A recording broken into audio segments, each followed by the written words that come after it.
கரெக்டாக இருக்கா ஐயா? தேவனுடைய பரிசுத்த நாமத்திற்கு இயேசு கிறிஸ்துவின் மூலமாய் என்றென்றும் மகிமை உண்டாவதாக.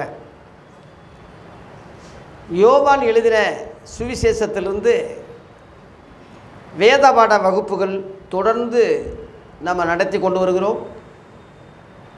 கர்த்தருடைய கிருபையினாலே இந்த புத்தாண்டிலே ஜனவரி 2025 ஆண்டில் போன 7ஆம் தேதியிலே தொடங்கும்படியாக கர்த்தர் கிருபை கொடுத்தார். அதன் பிறகு லீவு நாட்கள் தொடர்ந்து வந்ததுனாலே போன வாரம் நம்ம விடுமுறை விட்டோம். இந்த வாரத்திலிருந்து நம்ம தொடங்க போகிறோம். தவிர்க்க முடியாத சில விஷயங்கள் இருந்தால் விடுமுறை விடுவது உண்டு. தொடர்ந்து நல்ல முறையில் நடைபெற தேவ பிள்ளைகள் தொடர்ந்து ஜெபிக்க பங்கு பெற அன்போடு கேட்டுக்கொள்கிறேன். கடந்த 7ஆம் தேதியில் யோவான் 1:10 வரைக்கும் நம்ம தியானித்தோம். அவர் உலகத்தில் இருந்தார், உலகம் அவர் மூலமாய் உண்டாயிற்று, உலகமோ அவரை அறியவில்லை என்று காரியத்தை முடித்தோம். அது நிறைவாக முடிக்கலையா? தொடர்ந்து அதை கரெக்டாக நீங்கள் ஒன்று விட்டு ஒன்று அப்படியே கொஞ்சம் ஸ்டடி மாதிரி அதான ஸ்டடி எடுங்கன்னு சில தேவ பிள்ளைகள் கேட்டுக்கொண்டதற்கெனங்க நமக்கு 21 அதிகாரம் இருக்கிறதுனாலே நிறையா நேரங்கள் காலங்கள் இருப்பதினாலே அவசரம் ஒன்றும் இல்லை என்ற காரணத்தில் வேதபாட வகுப்பை தொடர்ந்து நிதானமாக பொறுமையாக நம்ம ஓடி நம்முடைய இலக்கை நம்ம அடைவோம். அந்த 1லிருந்து 10 வரைக்கும் உள்ள ஒரு விஷயத்தை இன்னொரு முறை சுருக்கமாக சொல்லிவிட்டு 10லிருந்து நான் தொடங்க போகிறேன். அதாவது, ஆதியிலே வார்த்தை இருந்தது, அந்த வார்த்தை தேவனிடத்தில் இருந்தது, அதனால் அவர் தேவனாயிருந்தார். இந்த குழப்பம் 6 அறிவுள்ள மக்களுக்கு புரியாதனாலே, 6 அறிவு இருந்தாலே அது பகுத்தறிவு தான் ஓரளவில் புரியும். அதை விட கீழே வரக்கூடிய நிலைமை மக்களுக்கு ஆயிடுச்சு. எப்படின்னா, 5 அறிவு கொண்டது மிருகம். அந்த மிருகத்தை வணங்கக்கூடிய ஆள்கள் இருக்கிறாங்க. ரோமர் 1ஆம் அதிகாரத்தில் அழிவில்லாத தேவனுடைய மகிமையை அழிவுள்ள மனுஷர்கள், பறவைகள், மிருகங்கள், ஊரும் பிராணி ஆகிய இவைகளுக்கு ஒப்பாக மாற்றினார்கள் என்று அங்கே எழுதப்பட்டிருக்கு. அப்போ மிருகங்களையும் பறவைகளையும் பாம்புகளையும் ஊரும் பிராணிகளையும் அவன் தெய்வமாக வணங்கும்போது அதெல்லாம் ஒரு 5 அறிவு, 4 அறிவு, 3 அறிவு உள்ள அந்த பிராணிகள். மனிதனுக்கு அப்பாற்பட்டதே தெய்வ சக்தி அப்படின்னு எல்லாருக்கும் தெரியும். அப்போ 4 அறிவு உள்ளதை, 5 அறிவு உள்ளதை இவனுக்கு மேலாக வைக்கும்போது இவன் சமமாகிறான் என்று சொல்கிறத விட அதுக்கு கீழாயிட்டான்னு தான் அர்த்தம். அப்படி கீழாகும்போது அந்த 7வது அறிவாகிய அந்த பூர்ணமாகிய அந்த தெய்வீகத்தை அவன் அறிய முடியாது. 6ஆம் அறிவுன்னா அப்பாற்பட்டது 7. 6ல் உள்ளவே 7க்கு போகிறதுக்கு வாய்ப்பு இருக்குது. ஆனால் இவன் 3, 4க்கு வரும்போது, 5க்கு வரும்போது இவன் என்ன செய்ய முடியும்? ஆகவே மனிதர்களுக்கு அது புரியாத புதிராக கடவுள் உண்டு தெரியுமே தவிர அது யார், எவர், எப்படி என்று தெரியல. நம்முடைய அறிவு குறைவுள்ளது, நம்முடைய தீர்க்க தரிசனம் சொல்லுதலும் குறைவுள்ளது என்று 1 கொரிந்தியர் 13ஆம் அதிகாரத்திலே அப்போஸ்தலனாகிய பவுல் 9:10 சொன்ன விஷயத்தை கவனத்தில் கொண்டு வாங்க. நம்முடையன்னா அவனையும் சேர்த்து தான். அப்போ எப்படி அவன் ரகசியங்களை சொன்னான்? அப்போ அவன் சொல்கிறது உண்மைன்னு நம்ம எப்படி நம்புகிறோம்னா, காணக்கூடாத அந்த தேவாகி தேவனே அவனுக்கு ரகசியங்களை வெளிப்படுத்தினார். அவன் அறிவுக்கு எட்டாத புலப்படாத ரகசியங்களை அவனுக்கு வெளிப்படுத்தி அவன் அதை அறிஞ்சு புரிஞ்சு நிருபங்களாக உபதேசங்களாக போதித்த அந்த அப்போஸ்தல உபதேசம் சட்டங்கள் தான் ஆதி கிறிஸ்தவர்களுக்கு அப்போஸ்தல உபதேசம் என்று 1ஆம் நூற்றாண்டில் உண்டானதை நம்ம அதை விளக்குறோம். ஆகவே அதுக்கு முன்னாடி தேவன் பங்கு பங்கா வகை வகையாய் என்று ஒரு வார்த்தை எபிரேயரில் இருக்குது. பூர்வ காலங்களிலே 1ஆம் அதிகாரத்தில் பங்கு பங்காய் வகை வகையாய் பிதாக்களுக்கு திருவுளம் பற்றின தேவன் என்ற ஒரு வார்த்தை அங்கே இருக்குது. அப்போஸ்தலர் 17:30 அறியாமையுள்ள காலங்களை தேவன் காணாதவரை போல் இருந்தார் இருக்கு. அப்போ பழைய ஏற்பாடு காலம் இயேசு வர்றதுக்கு முன்னாடி அறியாமையுள்ள காலம்னே இருக்கு. அந்த அறியாமையுள்ள காலம்னு சொல்லும்போது எதை அறியாமை? தேவனை அறியாமை, அவருடைய சத்தியங்களே அறியாமை. அதனால் அது தேவனும் அதை கண்டுக்கிறல. அவங்க அறிவுக்கு தக்கபடி நடந்தது. அதுக்கு தக்க தீர்க்க தரிசனங்கள் தீர்க்கதரிசிகளை எழுப்பினார் சொன்னார். அந்த அர்த்தம்தான். தேவ பிள்ளைகளே, ஊழியர்களே, கிறிஸ்தவ பிள்ளைகளே, நீங்கள் அறிய வேண்டிய ஒரு விஷயம் என்னவென்றால், பழைய ஏற்பாட்டில் ஒரு வட்டம் போட்டு அதில் உள்ளது தான் வெளிப்பாடு என்று நீங்கள் நினைக்கிறத விட, நினைக்கலாம், அதை விட முழு உலகத்துக்கும் அவங்கவங்க வேதத்தில், அவங்கவங்க புராணங்களில், அவங்கவங்க இதிகாசங்களில், அவங்கவங்க பாடல்களில் தேவன் வெளிப்படுத்தியிருக்கிறார் என்ற ஒரு விஷயத்தையும் நீங்கள் அறிய வேண்டும் என்று இன்றைக்கு நான் விரும்புகிறேன். ஏனென்றால் உங்கள் புலவர்களின் கூட நாம் அவருடைய சந்ததியார் என்று சொல்லியிருக்கிறாங்கன்னு பவுல் அத்தனை பட்டணத்தில் உள்ள புறஜாதிகளுடைய புலவர்களை சொன்னதாக அப்போஸ்தலர் 17:28 சொன்னதை கவனத்துக்கு கொண்டு வர்றேன். அப்போ தேவன் அறியாத புலவர்களுக்கு கூட இந்த கடவுளை பற்றி, மெய்க்கடவுளை பற்றி சொல்லியிருக்காங்க என்ற ஒரு உண்மையை பவுல் தான் நமக்கு சொல்லியிருக்காங்க.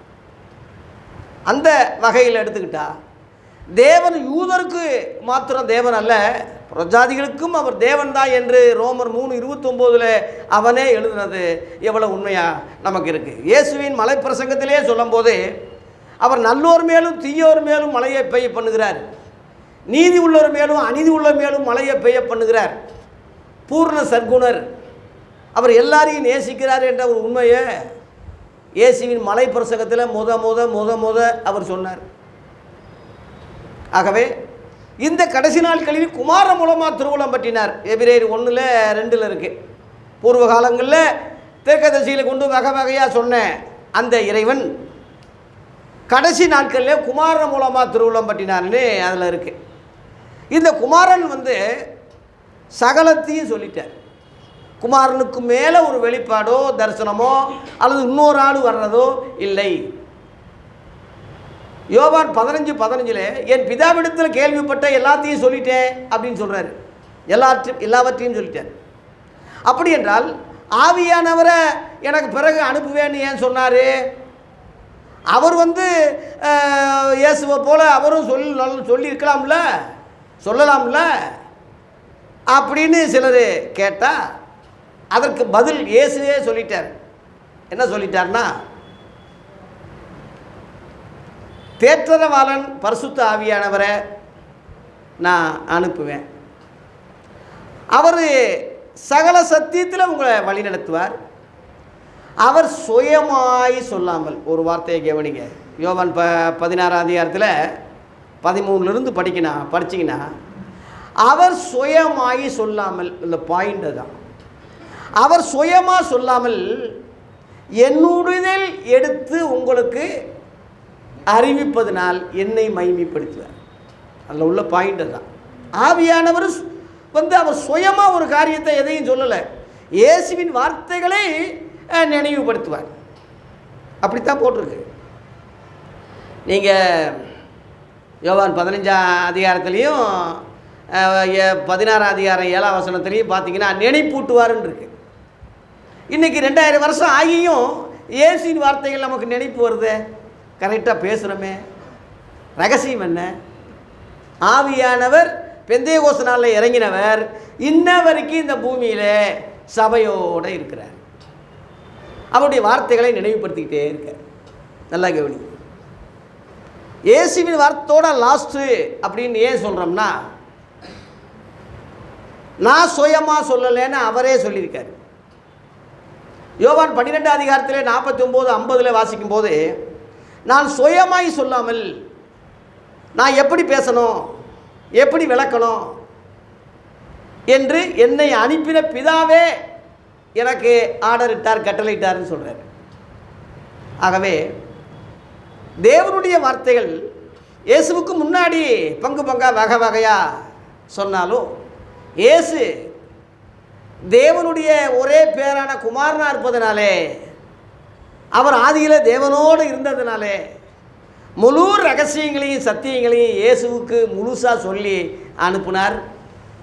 அதை அவர் முழுசாக சொல்லிட்டார். அந்த சொன்னதில் ஆவியானவர் நமக்கு நினைவு போட்டுக்கிட்டு இருக்கிறார். புரிஞ்சுக்குங்க, இதுதான் இந்த புரிதல். அப்போஸ்தலர்களுக்கு மாத்திரமா மற்ற புலவர்களுக்கும் தீர்க்கதரிசிகளுக்கும் இருக்குமான்னு கேட்டால் மற்றவர்களுக்கும் உண்டு. ஆனால் அப்போஸ்தலரை போல இல்லை. நடக்கிற மனிதர்களை மரங்களை போல காண்கிறேன்னு சொன்ன மாதிரி இதே சத்தியத்தை நிழலாட்டமாக பார்த்தாங்க. அதான் உங்கள் புலவர்கள் கூட சொல்லியிருக்காங்க, அவனின்றி ஒரு அணுவும் அசையாது, அவருக்குள்ளே அசைகிறோம் இருக்கிறோம், உங்கள் புலவர் கூட சொல்லியிருக்காங்கன்னு பவுல் சொல்லியிருக்கானே. ஆனால் முழு சத்தியங்கள் சொல்லலை, சொல்லியிருக்காங்க, முழுசாக சொல்லலை. இப்போ வெளிப்படுத்துகிற விசேஷம் தரிசனமாக, தீர்க்க தரிசனமாக, வெளிப்பாடாக யோவானுக்கு வெளியாக்கப்பட்டது. இதே யோவானுக்கு தான் வெளியாக்கப்பட்டது. பத்ம தீவில் 1ஆம் நூற்றாண்டில் கிபி 98. அதை நம்ம விளக்கம் சொல்கிறோம்ல, 7 தலைன்னா இப்போ 7 தலையா? இல்லை, விளக்கம் இல்லை. 7 தலை என்பது 7 மலைகளாம் இது இருக்குல்ல. அதே வெளிப்பாடு இந்துக்களுக்கு புராணங்களுக்கு இருந்திருக்கு. அவங்களுக்கு விளக்கம் சொல்ல ஆள் இல்லை, துப்பு இல்லை. அது அப்படியே நல்ல வேலை புராணங்களாகவே இருக்குது. அதுக்கு கண்ணு மூக்கு வச்சு அப்படியே பரவிடுச்சு. இந்த ரகசியத்தை புரிஞ்சுக்குங்க. ஆசியா கண்டத்தில் தான் எல்லா மதங்களும் உற்பத்தி ஆகிருக்கு. காரியத்தை புரிஞ்சுக்குங்க. ஆசியா கண்டம் தான் உலகத்திலேயே பெரிய கண்டம். இஸ்ரேல் நாடு சரித்திரங்கள், வேதாகம சரித்திரங்கள் எல்லாமே அங்கே தான் நடந்தது. அந்த ஆதாமத்தான் ஆதிசிவன் என்று இந்துக்களில் மறைவு இருக்கு. ஆதிசிவன் சொல்கிறோம் இல்லையா?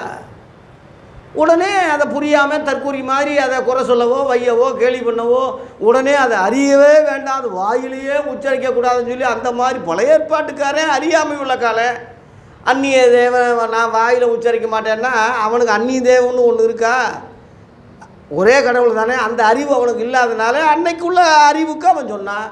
இன்றைக்கி நாம் அதை ஏற்றுக்கிட்டு கம்ப்யூட்டர் யுகத்தில் உள்ள அதையும் நான் கடைப்பிடிக்கிறேன்னு எப்படி சொல்ல முடியும்? தேவனுடைய தீர்க்க தரிசனம் இருக்குது, அதை நம்ம குறை சொல்லலை. பரிசுத்த பழைய ஏற்பாட்டு பரிசுத்தவான்கள், நீதிமான்கள், சில பக்திமான்கள் சில காரியம் சொல்லியிருக்காங்க. அதை நமக்கு பொருந்தாது. நாம் சகல ஜாதியிலிருந்து கிறிஸ்தவர்களானவங்க, நமக்கு அது பொருந்தாது. அது நல்லா புரிஞ்சுக்கங்க. இன்னும் சொல்ல போனால் பழைய ஏற்பாட்டில் நீதிமான்கள் சொல்லப்பட்டிருக்கு, பரிசுத்தவான்கள் சொல்லப்பட்டிருக்கு இல்லையா? அதுவே பொய். வேதத்தில் இருக்குது, ஆனால் பொய். அது எப்படி சொல்கிறீங்கன்னு கேட்டால் ரோமர் 3:10 பவுல் சொல்கிறான், அந்தப்படியே நீதிமான் ஒருவனாகிலும் இல்லை, எல்லாரும் வழி தப்பி ஏகமாய் கேட்டு போனார்கள், நன்மை செய்கிறவன் இல்லை, ஒருவனாகிலும் இல்லை. அதில் நீங்கள் பார்த்தீங்கன்னா ரோமர் 5:19 படிங்கம்மா. ஒரே மனுஷனுடைய கீழ்ப்படியாமையினாலே அநேகர் பாவிகளாக்கப்பட்டது போல ஒருவருடைய கீழ்ப்படிதலினாலே அநேகர் நீதிமான்களாக்கப்படுறாங்கன்னு ஒரு ரகசியத்தை பவுல் சொல்கிறான். பவுலை விட கேட்டிக்காரன் அறிவாளின்னு எவனையும் சொல்லலை, நான் விரும்பலை. நான் கிறிஸ்துவை பின்பற்றுவது போல என்னை பின்பற்றுங்கன்னு சொல்லி 1 கொரிந்தியர் 11:1 அவனை போல யார் சொல்ல முடியும்? நான் சொல்ல முடியுமா? இல்லை மற்றவன் எவனாவது சொல்லுங்க பார்ப்போம். அதைத்தான் நான் மேற்கோள் காட்டுறேன். ஒருவனுடைய படியாமையினாலே அநேகர் பாவிகளாக்கப்பட்டது போல. அந்த ஒருவன் யாரு? யாரு சொல்லுங்க? அந்த ஒருத்தன் கீழ்ப்படியாமல் போனதுனால எல்லாரும் பாவிகளாயிட்டாங்க. அந்த ஒருத்தன் யாரு? அப்படி சொல்லுங்க. ஆதாம். அநேகர் பாவிகளாக்கப்பட்டாங்க. அப்போ ஒருவருடைய கீழ்ப்படிதனால அநேகர் நீதிமான்களாக்கப்படுறாங்க. அந்த ஒருவருடைய கீழ்ப்படிதல், அந்த ஒருவர் யாரு? இயேசு. அதானே ஆதாம் டு ஆதாம், ரெண்டாம் ஆதாம். இயேசு ரெண்டாம் ஆதாம்னு வந்து 1 Corinthians 15, 45, 46, 7 இருக்குது. ரெண்டாம் ஆதாம்னே இருக்குது. ஆகவே ஆதாம் டு ஜீசஸ். அப்போ இடையில நீதிமான்னு சொல்லியிருக்காது. எப்படி? பரிசுத்தவான்கள் சொல்லப்பட்டிருக்க. எப்படின்னா பாதி 2 பக்கம் உள்ளது தான் ஒரு மனுஷன்.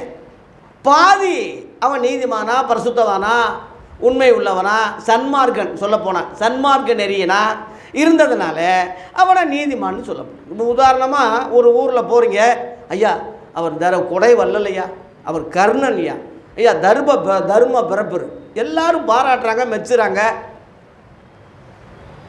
ஐயா நல்ல மனுஷன், பரிசுத்தவான் ஐயா, ஒரு குத்தமும் இல்லாத ஐயா. இப்போ புத்தரை பரிசுத்தவான்னு சொல்லுவாங்க, காந்தியை சொல்லுவாங்க, எத்தனையோ வள்ளலாரை சொல்லுவாங்க.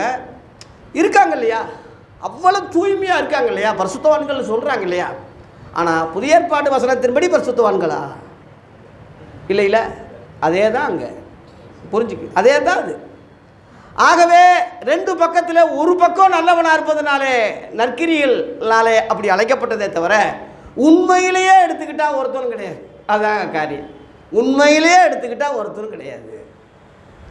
அதான் ரோமர் திரும்ப 3ஆம் அதிகாரத்துக்கு வாங்க. ஏன் அப்படின்னா 23 எல்லாரும் பாவம் செய்து தேவ மகிமையற்றவர்களாகிட்டு 23 ரோமர் 3:23 எல்லாரும் ஆதாமிலிருந்து எடுத்துக்கோங்க, எல்லாரும் பாவம் செய்து தேவ மகிமையற்றவர்களாகிட்டாங்க. அப்போ எப்படி நீதிமான் ஆகிறோம்னா 24 இலவசமாய் அவருடைய கிருபையினாலே கிறிஸ்து இயேசுவில் உள்ள மீட்பை கொண்டு நீதிமான்கள் ஆக்கப்படுகிறார்கள். அவன் நீதிமான் அல்ல, ஆக்கப்படுறான். எப்படி பாவியா ஆக்கப்பட்டானோ, அவன் பாவமே செய்யலை, பாவம், ஆனால் பாவின்னு அழைக்கப்பட்டான். அவன் அதான் அதே மாதிரி இவன் நல்லவன் கிடையாது, ஆனால் நீதிமான்னு ஆக்கப்படுறான். புரிஞ்சுக்கிங்க. உங்கள் பிள்ளைகள் கடனே வாங்கலை, நீங்கள் வாங்குகிற கடனாலே அவன் கடன்காரன்னு அழைக்கப்படுறது இல்லையா? உங்கள் பிள்ளைங்க ஒன்றுமே சம்பாதிக்கலை, நீங்கள் கோடீஸ்வரனாக இருக்கீங்க சம்பாதிச்சு, அது உங்கள் பிள்ளைகளுக்கு சேர்றது இல்லையா? கோடீஸ்வரன் உன் பிள்ளைய அழைக்கிறது இல்லையா? அந்த மாதிரி தான் ஆதாமுக்கு ஒப்பாய் நிறுவு செய்யாதவர்களையும் பாவம் ஆண்டு கொண்டது அப்படின்னு இருக்கு. அதனால் இடையில் உள்ள மனிதர்கள் ஒன்றும் இல்லை, பாவிலாக்கப்பட்டாங்க ஆதாமாலே.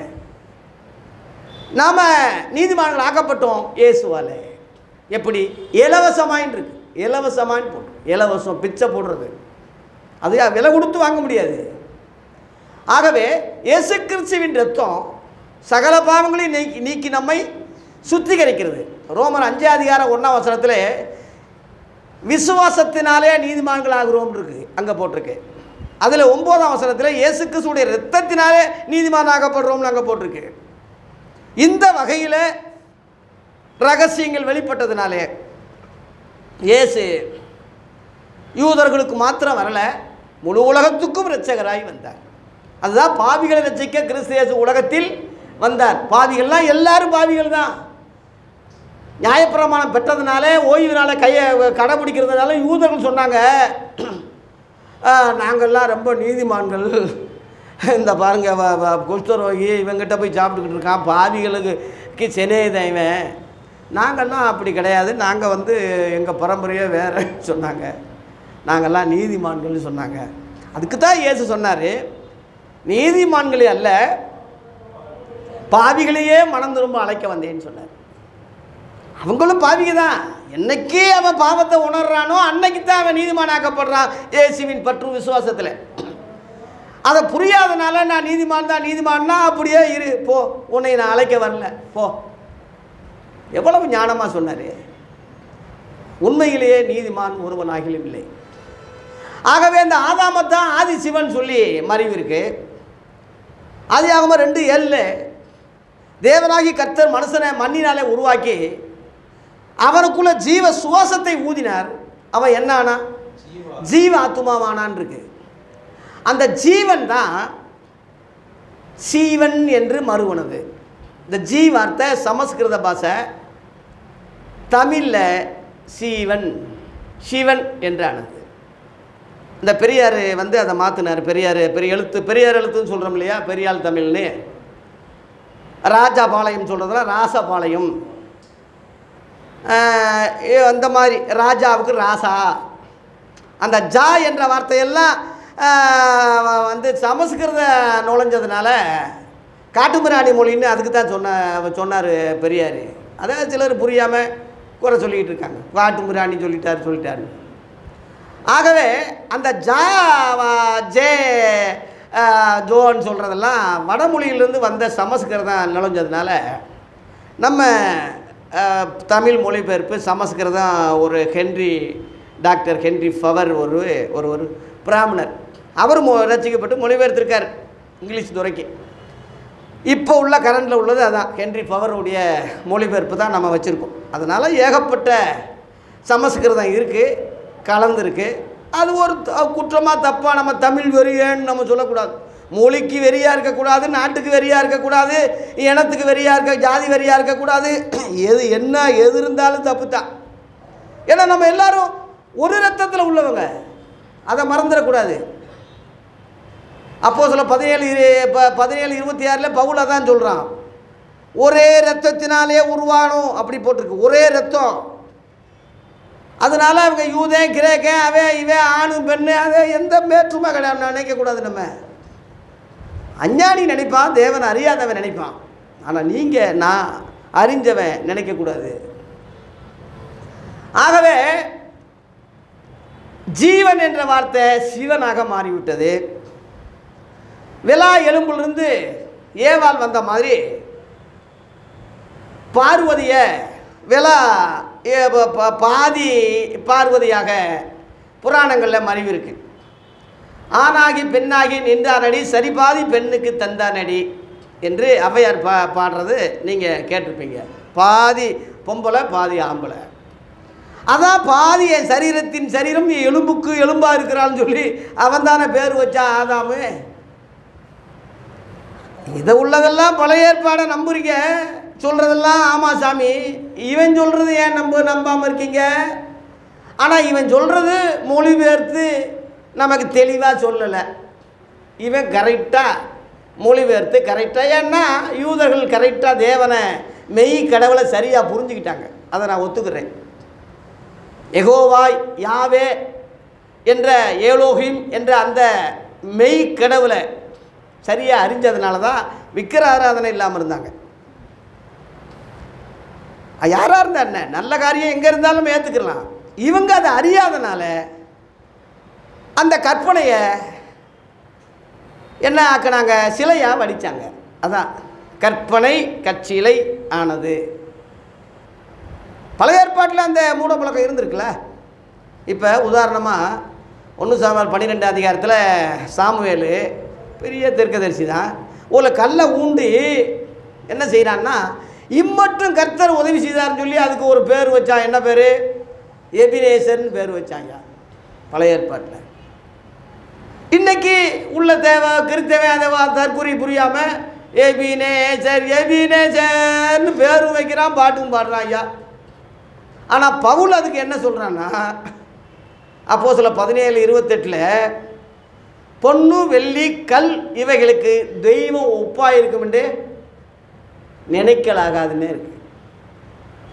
அப்போ இந்த வெளிச்சம் வரும்போது கல்லோட மரத்தோட பொண்ணு வெள்ளியோட தெய்வத்தை ஒப்பிடக்கூடாது. இந்த வெளிச்சம் இங்கே வருது. பழைய ஏற்பாட்டில் அந்த வெளிச்சம் இல்லையில. யாக்கோபு ஒரு தூணில் எண்ணெயை ஊற்றி ஏல் பெத்தேல்னு பேர் வச்சான், ராகேல் தூணுன்னு வச்சான். எவ்வளவு அது அறியாமல் உள்ள காலம். அதை போய் இன்னைக்கு நம்ம அதை எடுத்து இது பண்ணக்கூடாது. அந்த காரியம் வேற. 3000-4000 வருஷத்துக்கு முன்னாடி உள்ளதெல்லாம் இன்றைக்கி சொல்லிக்கிட்டு இருந்தோம்னா அது என்ன நியாயம் இருக்குது? அதனால் பழைய ஏற்பாட்டிலேயே அறியாமைகள். பாகால்னு ஒரு சாமி கும்பிட்டுருக்காங்க, மோனின்னு ஒரு சாமி பேர், மேலேருந்து வந்த தேவிக்கு ஒரு வந்து விழுந்த கல்லுன்னு இருக்குது, தேவின்னு இருக்குது, ஏகப்பட்ட சாமிகள் நமக்கு பேர் இருக்கிற மாதிரி பழைய ஏற்பாட்டில் பார்த்திங்கன்னா நிறைய பேர் இருக்குது. அது வேற இது வேறன்னு கிடையாது, ரெண்டு ஒன்று தான். இது தொகுத்து ஆவியானவர் கரெக்டாக அந்த பழைய ஏற்பாடை கரெக்டாக அந்த 39 புஸ்தகத்தை, எத்தனையோ புஸ்தகம் காணாமல் போச்சு, ஆவியானவர் எது தேவையோ அதை தொகுத்து வச்சுருக்காரு. அங்கங்கே உள்ளவங்க ஓலைச்சுவடியை வந்து தோல் சுருளில் எடுத்து அதை தொகுத்து ஆண்டவர் கிருபையில் நமக்கு ஒரு பைபிளாக கிடச்சிருக்கு. பைபிள்னு சொன்னாலே தொகுப்பு புஸ்தகம்னு அர்த்தம். பழைய ஏற்பாட்டில் தோரா என்று அழைக்கப்பட்ட யூத வேதம், அது யூதர்களுடைய வேதம், அப்படி தான் அழைக்கப்பட்டது. அதில் இயேசுன்ற பேரே இல்லைல்ல. அதே மாதிரி புராணங்களையும் அந்த பேர் இல்லை. அந்த ஆதி சிவனை தான் ஆதாம்னு மறைவு இருக்குது, அந்த ஏவாளை தான் பார்வதினா. பார்வதினா இந்த உலகத்துக்கு பாருக்கெல்லாம் வதினா அம்மானு அர்த்தம். ஆதி தேவி, பராசக்தி, இப்படி பல பேர் அவன் வச்சது தானே, பல பேர் சொல்லலாம். ஆதியாகமம் 3:20 இருந்தால் தான் நீ நம்புவியா? ஜீவன் உள்ளோருக்கெல்லாம் தாயானவள். சரி சரி சரி, அப்போ இது சொல்கிறானே, இப்போ அது என்ன? இது உண்மை, அந்த உண்மை மறைவு இருக்குது, இதுதான் மறைவு இருக்குது. அதுக்காக அதை நான் பின்பற்ற சொல்லலை. இது ஒரிஜினலு, அது நிழல். அந்த நிழலை குறை சொல்ல வேணாம், நம்ப வேணாம். அந்த நிழலை நிஜமானு ஒருத்தன் சொல்லிக்கிட்டு இருக்கான்னா நீயும் நிஜமாக நம்பிராதேன்னு தான் சொல்ல வர்றேன். அந்த அறியாமை உள்ளவங்களுக்கு நீ எடுத்து சொல்லி பக்குவமாக பேசி அது நிழல்ப்பா, நிஜம் இங்கே இருக்குப்பான்னு சொல்லி கொண்டு வர்றதானே நம்ம கடமை. நீங்கள் அறியாமல் ஆராதிக்கிற அவரையே நான் அறிவிக்கிறேன்னு சொன்ன அந்த ஞானம் தானே நம்ம ஞானம். அறியாமல் கும்பிடுறான், உண்மைதான், வகையில் திட்டலை, அவனை குறை சொல்லலை. ஆனால் அறியாமல் கும்பிடுற, அறிஞ்ச அளவில் நான் சொல்கிறேன், நான் அறிஞ்சிருக்கேன், அதை அவனுக்கு சொல்கிறேன்னு சொன்னான். அந்த ஆதாமுக்கு 2 ஆம்பளை பையங்க, இது சிவனுக்கு 2 ஆம்பளை பையங்க. அது பாம்பால் வஞ்சிக்கப்பட்டு பாம்பு சுற்றிக்கிட்டு இருக்கும், இங்கேயும் சர்ப்பத்தினால வஞ்சிக்கப்பட்டு. அது ஞான பழம் கனின்னு இருக்குது, இங்கே நன்மை தின்மை அறியத்தக்க ஜீவ விருட்சம்னு இங்கே இருக்குது. அவன் தோல் உடையை உடுத்தினான் இருக்குது, இது பரமசிவன் தோல் உடை 2 பேரும் உடுத்தினாங்கன்னு இருக்குது. எது வந்து மறைவு இருக்குது, எது அவன் சொல்ல முடியும்? அது அப்படியே கண்ணு மூக்கு வச்சு அப்படியே பரவிச்சியா. இந்த பிரம்மா, அந்த 3 கடவுள் தான் முக்கியம். இந்த பிரம்மான்னு சொல்கிறது தான் படைச்சவர்னு சொல்கிறாங்க. அந்த பிரம்மா தான் ஆபிராமத்தான் பிரம்மாவாக மறைவு இருக்குது. ஆதியாகமம் 12ஆம் அதிகாரத்தில் வருது. அவனுக்கு ஒரிஜினல் பேர் வந்து ஆபிராமு, ராமுன்னே இருக்குது. ஆதியாகமம் 10ஆம் அதிகாரம் 7ஆம் வசனத்தில் ராமான்னு ஒருத்தன் வர்றான், அவனுக்கு 2 பையங்க. அந்த ராமா தான் ராமனுக்கு மறைவு இருக்குது. அந்த 2 பையங்க அவனுக்கு லவகுசான்னு மாற்றிட்டான். புராணம் இவன் வச்சது தானே. இந்த 10 தலை ராவணன்னு சொல்லி சொல்கிறாங்க இல்லையா, அது உண்மையாக அதை வந்து எழுத்தின்படி அப்படியே எடுத்துக்கிற முடியாதுல்ல. அவங்களே விளக்கம் கொடுக்குறாங்க. பற்றுதலை உடையவன் அர்த்தம். பற்றுதல், சிவன் மேலே பற்றுதல். அந்த பற்றுதலை உடையவன், சிவன் மேலே பற்றுதல் உடையவன். அப்படியே இந்த பற்றுதலை உடையவன் 10 தலை உடையவன் அப்படியே மாற்றிட்டான். 5 தலை நாகம் கிடையாது, 5 தலை நாகம் கிடையாது, உலகத்தில் எங்கேயும் கிடையாது. அதுக்கு உண்மையான காரியம் அஞ்சுதல் நாகம். அஞ்சுதல் சரியான தமிழில் அது பயப்படக்கூடிய அது நாகமாக இருக்கு. அஞ்சுதல் 5 தலைன்னு சொல்லி மாற்றிட்டான். இந்த மாதிரி நிறையா விஷயம் பழைய ஏற்பாட்டில் அறியாமையில் சொன்னது நம்ம விளக்கம் கொடுத்து சரி பண்ணியிருக்கணும்ல. ஆகவே வேற்று கிரகத்திலிருந்து எந்த சாமிகளும் வரல, புரிஞ்சுங்க. ஏலியன்ஸு வந்தாங்க, அப்படியே சில ஆள்கள் சொல்கிற மாதிரி நம்ம சொல்லக்கூடாது. வேற்று கிரகம் கிடையாது, அங்கே மனுஷர்கள் குடி இல்லை, இருக்க முடியாது. நேற்று ட்ரம்ப்பு பதவி ஏற்றுறாரு. அமெரிக்காவில் உள்ள அந்த கொடியினுடைய நட்சத்திரம் செவ்வாய் கிரகத்தில் போய் வைக்க போகிறோம்னு சொல்கிறான். கொடியோடு அங்கே நட்ட போகிறோம். ஏன்னா அங்கே ஊர் உருவாக போகுது, அங்கே ஒரு பட்டணம் உருவாக போகுதுன்னு முன்னாடி ஒரு தடவை அதே மாதிரி முயற்சி பண்ணி தோல்வியை அடைஞ்சிட்டாங்க. ஆனால் இப்போ அதை செய்கிறேன்னு ட்ரம்ப் சொல்கிறார். பைபிள் மேலே சத்தியம் வைக்கிறதோ பைபிளை வச்சு பதவி ஏற்றுறதுனாலையோ அவன் நம்மாலுன்னு நினைக்காதீங்க, சொல்லாதீங்க, சப்போர்ட் பண்ணாதீங்க. கிறிஸ்து என்பது வேறு, கிறிஸ்துவம் என்பது வேறு. கிறிஸ்து என்றால் ஒரிஜினல், கிறிஸ்துவம் என்றால் மதம், கிறிஸ்துவ பேரால் வர்ற மதம்னு அர்த்தம். அதை புரிஞ்சுக்குங்க. அதே மாதிரி இந்துன்னு சொல்கிறது வேறு, இந்துத்துவம்னு சொல்கிறது வேறு. அந்த இந்துத்துவத்தை தான் நம்ம மக்கள் விரோதம்னு எதுக்குறோம். இந்துவை வெறுக்கலை, இந்து என்ற வார்த்தையே பைபிளில் இருக்க எஸ்தர் 1:1 அது இங்கிலீஷில் இந்தியான்னு மொழிபெயர்த்துருக்காங்க. நம்ம தேசம்தான் அது. அதனால் சிந்து நதியை இந்து நதின்னு அழைச்சாங்க. இந்துஸ்தான்னு சொல்லி அங்கிட்டு போன முஸ்லீம்லாம் பாகிஸ்தான்னு பிரித்தாங்க. மற்றபடி யார் வேற்று கிரகத்திலிருந்து யார் வந்தாங்க? நல்லா யோசிங்க ஊழியர்களே, சகோதரிகளே, உலக அளவில் உள்ள ஊழியர்களே, யோசிங்க. எல்லாருக்கும் 2 கண்ணு தான், மூக்கு தான், எல்லாருக்கும் 2 கால் தான், உணர்வு தான். எல்லாரும் பிறப்பு, இறப்பு, உணர்வு, சாப்பாடு, பசி, தாகம். எப்படி நம்ம வெவ்வேறு இதில் எப்படி சொல்ல முடியும்? உலகத்திலேயே அமெரிக்கர்கள் தான் சிறந்தவர்கள்னு சொல்கிறாரு டொனால்ட் ட்ரம்ப் இன்னைக்கு ட்ரம்ப்பு. அப்போ மற்றவெல்லாம் யார்? சாதி மதத்துக்கு அப்பாற்பட்டது, எல்லாம் ஒரே ஆணு பெண்ணு என்ற அந்த 2 பாகுபாடே தவிர வேறு பாகுபாடு கிடையாது, ஜனநாயகம்னு சொல்கிற அவங்க ஏன் அப்படி உசத்தி நாங்கள் தான் கெட்டிக்காரன்னு ஏன் சொல்லணும்? கிறிஸ்தவத்துக்குள்ளே வரும்போது யூதன் என்றும் இல்லை, கிரேக்கன் என்றும் இல்லை, ஆண் என்றும் இல்லை, பெண் என்றும் இல்லை, கிறிஸ்து இயேசுக்குள் ஒன்றாய் எல்லாரும் இருக்கிறீங்கன்னு சொல்லி கலாத்தியர் 3:27 27-28 பவுல் சொன்ன மாதிரி யூதர்கள் சொல்ல முடியுமா? யெகோவாவுக்குள்ள எல்லாரும் ஒன்று, எல்லா ஜாதிகளும் ஒன்றுன்னு சொல்லுவானா? அவன் சொல்ல முடியுமா? அவன் சொல்ல முடியாது. அவன் ரட்சிக்கப்படாதவன்.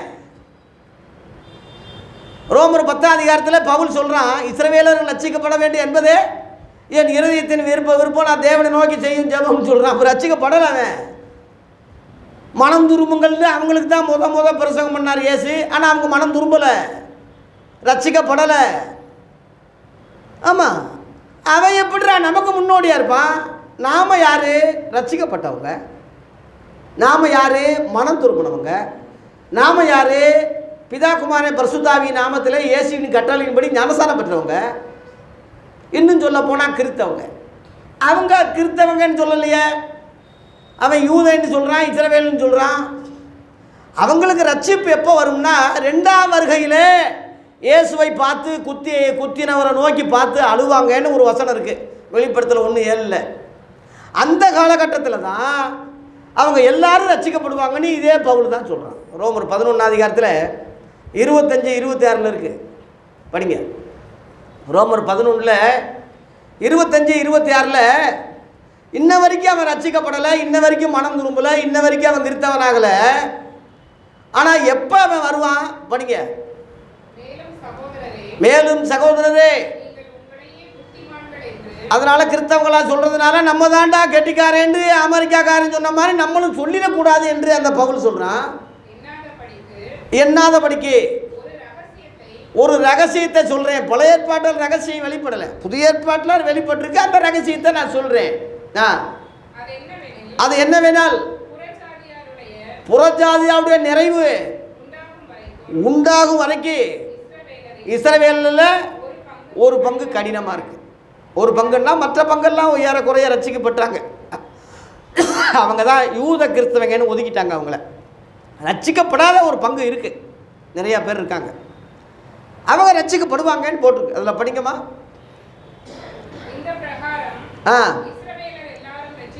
இஸ்ரவேலர்கள் எல்லாரும் ரட்சிக்கப்படுவார்கள்.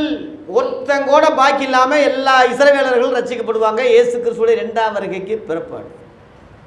சகரியாவில் போட்டிருக்கு 12:10 ஒரு பிள்ளைய தலைச்சான் பிள்ளைக்கு அழுகிற மாதிரி என்னை பார்த்து அழுவாங்க, புலம்புவாங்க. எல்லாருமேலையும் நான் கிருபை ஆவியை ஊற்றுவேன், எல்லாரும் ரட்சிக்கப்படுவாங்கன்னு அன்னைக்கு தீர்க்க தரிசனம் சொல்லியிருக்கேன். அது வரல, வரும். ஆனால் இன்ன வரைக்கும் அவன் ரட்சிக்கப்படாமல் தான் இருக்கான். அதில் உள்ள பாயிண்டை புரிஞ்சுக்குங்க. ஆகவே முழு உலகத்துக்கும் இரட்சகராக இயேசு பாவிகளை ரட்சிக்க இந்த உலகத்தில் வந்தார். அந்த ராமா தான் ஆபிராம் என்று தேவன் அழைச்சி ஆபிரகாம் என்று பேர் வச்சார். ஆதியாகமம் 17:5 இருக்குது. இனிமேல் உன் பேர் ஆபிராம் எனப்படாமல் ஆபிரகாம் எனப்படும் என்று பேர் மாற்றி ஆசீர்வதிக்கிறார். அப்போ அந்த ராம் என்ற பேரில் உள்ள அந்த முற்பிதா ஆபிராம் என்ற அந்த அந்த இதை தான் பிரம்மாண்டு அழைக்கிறாங்க. ஆபிரகாம்னு ஆன பிறகு யூதர்களுடைய முற்பிதா என்று அவன் அழைக்கப்படுறான். வேலைக்காரி வந்து பேர் என்ன, அந்த அம்மா பேர் ஒரு வேலைக்காரியை கட்டினான்ல, வேலைக்காரி சாராளுக்கு குழந்தை இல்லாதனால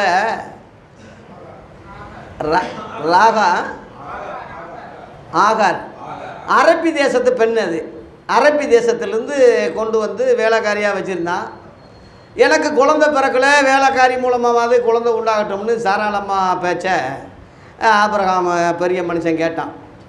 அதுக்கு முன்னாடி ஆதியாகமம் 15:6 நிச்சயமாக குழந்தை தருவேன்னு கர்த்தர் சொல்லும்போது அவன் விசுவாசித்தான். அது அவனுக்கு நீதியாக எண்ணப்பட்டதுன்னே இருக்குது. 16ஆம் அதிகாரத்தில் பல்ட்டி அடிக்கிறான். ஐயா, இந்த வார்த்தையெல்லாம் புருஷன்மாருக்கு கேட்பாங்க நல்லா. போன வாரத்தில் தான் கர்த்தர் பேசினார் குழந்தை தர்றேன்னு, நீ என்ன அறிவு இல்லாமல் பேசுகிறேன்னு சொல்கிறதுக்கு துப்புல இவனுக்கு தான் தெரியும். அதை சொல்லாமல் உடனே கீழ்ப்படுகிறேன் தாயேன்னு சொல்லி அந்த அம்மாவை கட்டிட்டான். கர்த்தர்கிட்ட கேட்கல, ஆண்டவரும் சொல்லலை. அதனால தான் சக்கலாத்தி சண்டை வந்துச்சு. அப்புறம் போகிறான் ஆண்டவர் என்ன சொல்லி அப்புறம் போகிறான். அதனால தான் கர்த்தர் சொன்னார், உன் மனைவி பேச்சை கேளுப்போ. என்கிட்ட கேட்டியா? உன் மனைவி பேச்சு தானே கேட்டேன், இப்போயும் உன் மனைவி பேச்சா கேளுப்போ. அந்த அம்மா என்ன சொல்லுது, அனுப்பிவிடு.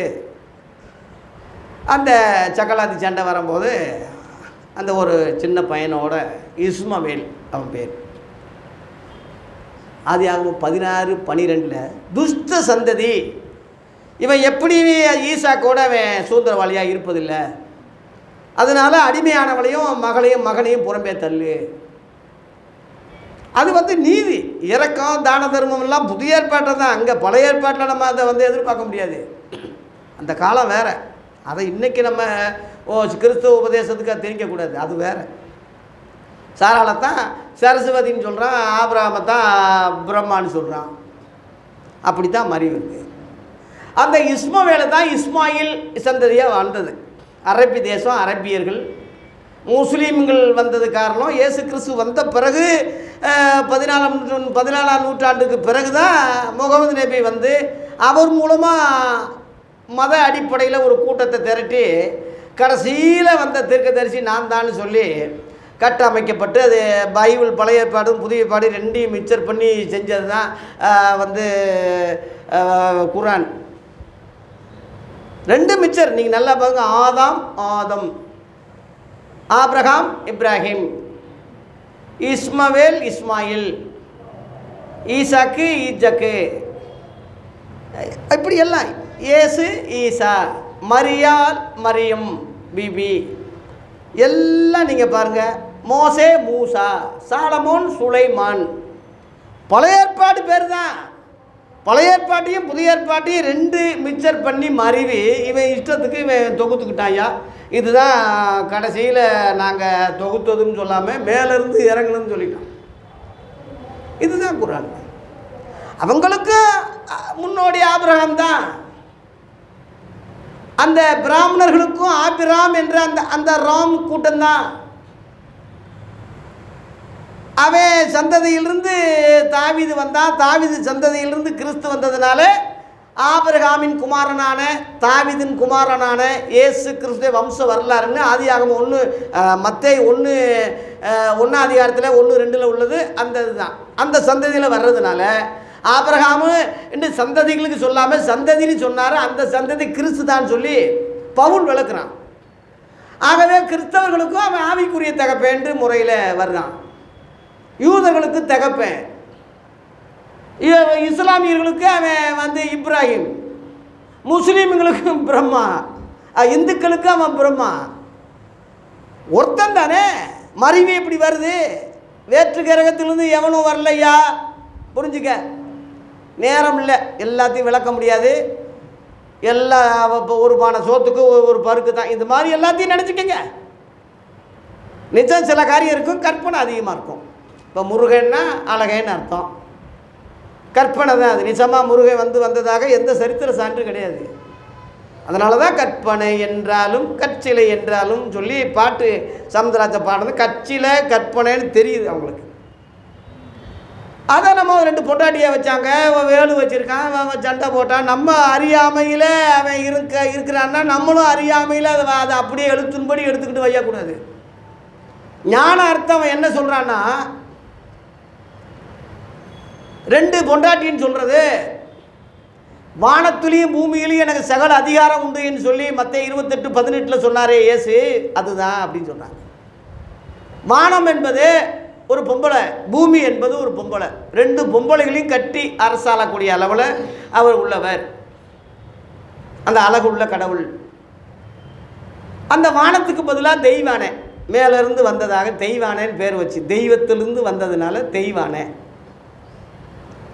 மண்ணிலிருந்து வந்ததுனால வள்ளி, வள்ளி குரத்தின்னு சொல்லி, அது ஒரு குரத்தின்னு சொல்லி பழங்குடி மக்கள்னு அங்கே கட்டினான்னு சொல்கிறாங்க.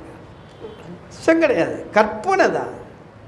அப்போ 2லேயுமே கடவுள் கட்டியாள்றார், அந்த அர்த்தம் தான். 6 முகத்தை வச்சான். ஏன்னா கீழே 4 திசை, மேலே ஒரு திசை, கீழே ஒரு திசை, 6 திசையிலையும் கடவுள் பார்ப்பார். வைடா 6 முகத்தை வரைகிறதுல கற்பனைக்கு என்ன பஞ்சம்? 6 முகத்தை வை. 12 கண்ணு, 12 மாதம் காப்பாற்றுவார். 12 கரங்கள், ஒவ்வொரு மாதமும் கடவுள் காப்பாற்றுவார். 6 முகம், அந்த அந்த அர்த்தம் தான் அது. அந்த பாம்பு வந்து சர்ப்பத்தை மிதிச்சார். இந்த வேல் வந்து வேலுன்னே போய் இயேசுவுக்கே பேர் உண்டு. இம்மானு வேல், ஈசர வேல், சாமு வேல், யோ வேல். வேல் என்ற வார்த்தை வெற்றிக்கு அடையாளம். சிலுவையில் வெற்றி சிறந்தான்னு சொல்கிறோம். ஆகவே ஒரே ஆதியில் உள்ள அந்த வார்த்தையை பல வகையில் மறைவு இருக்கு.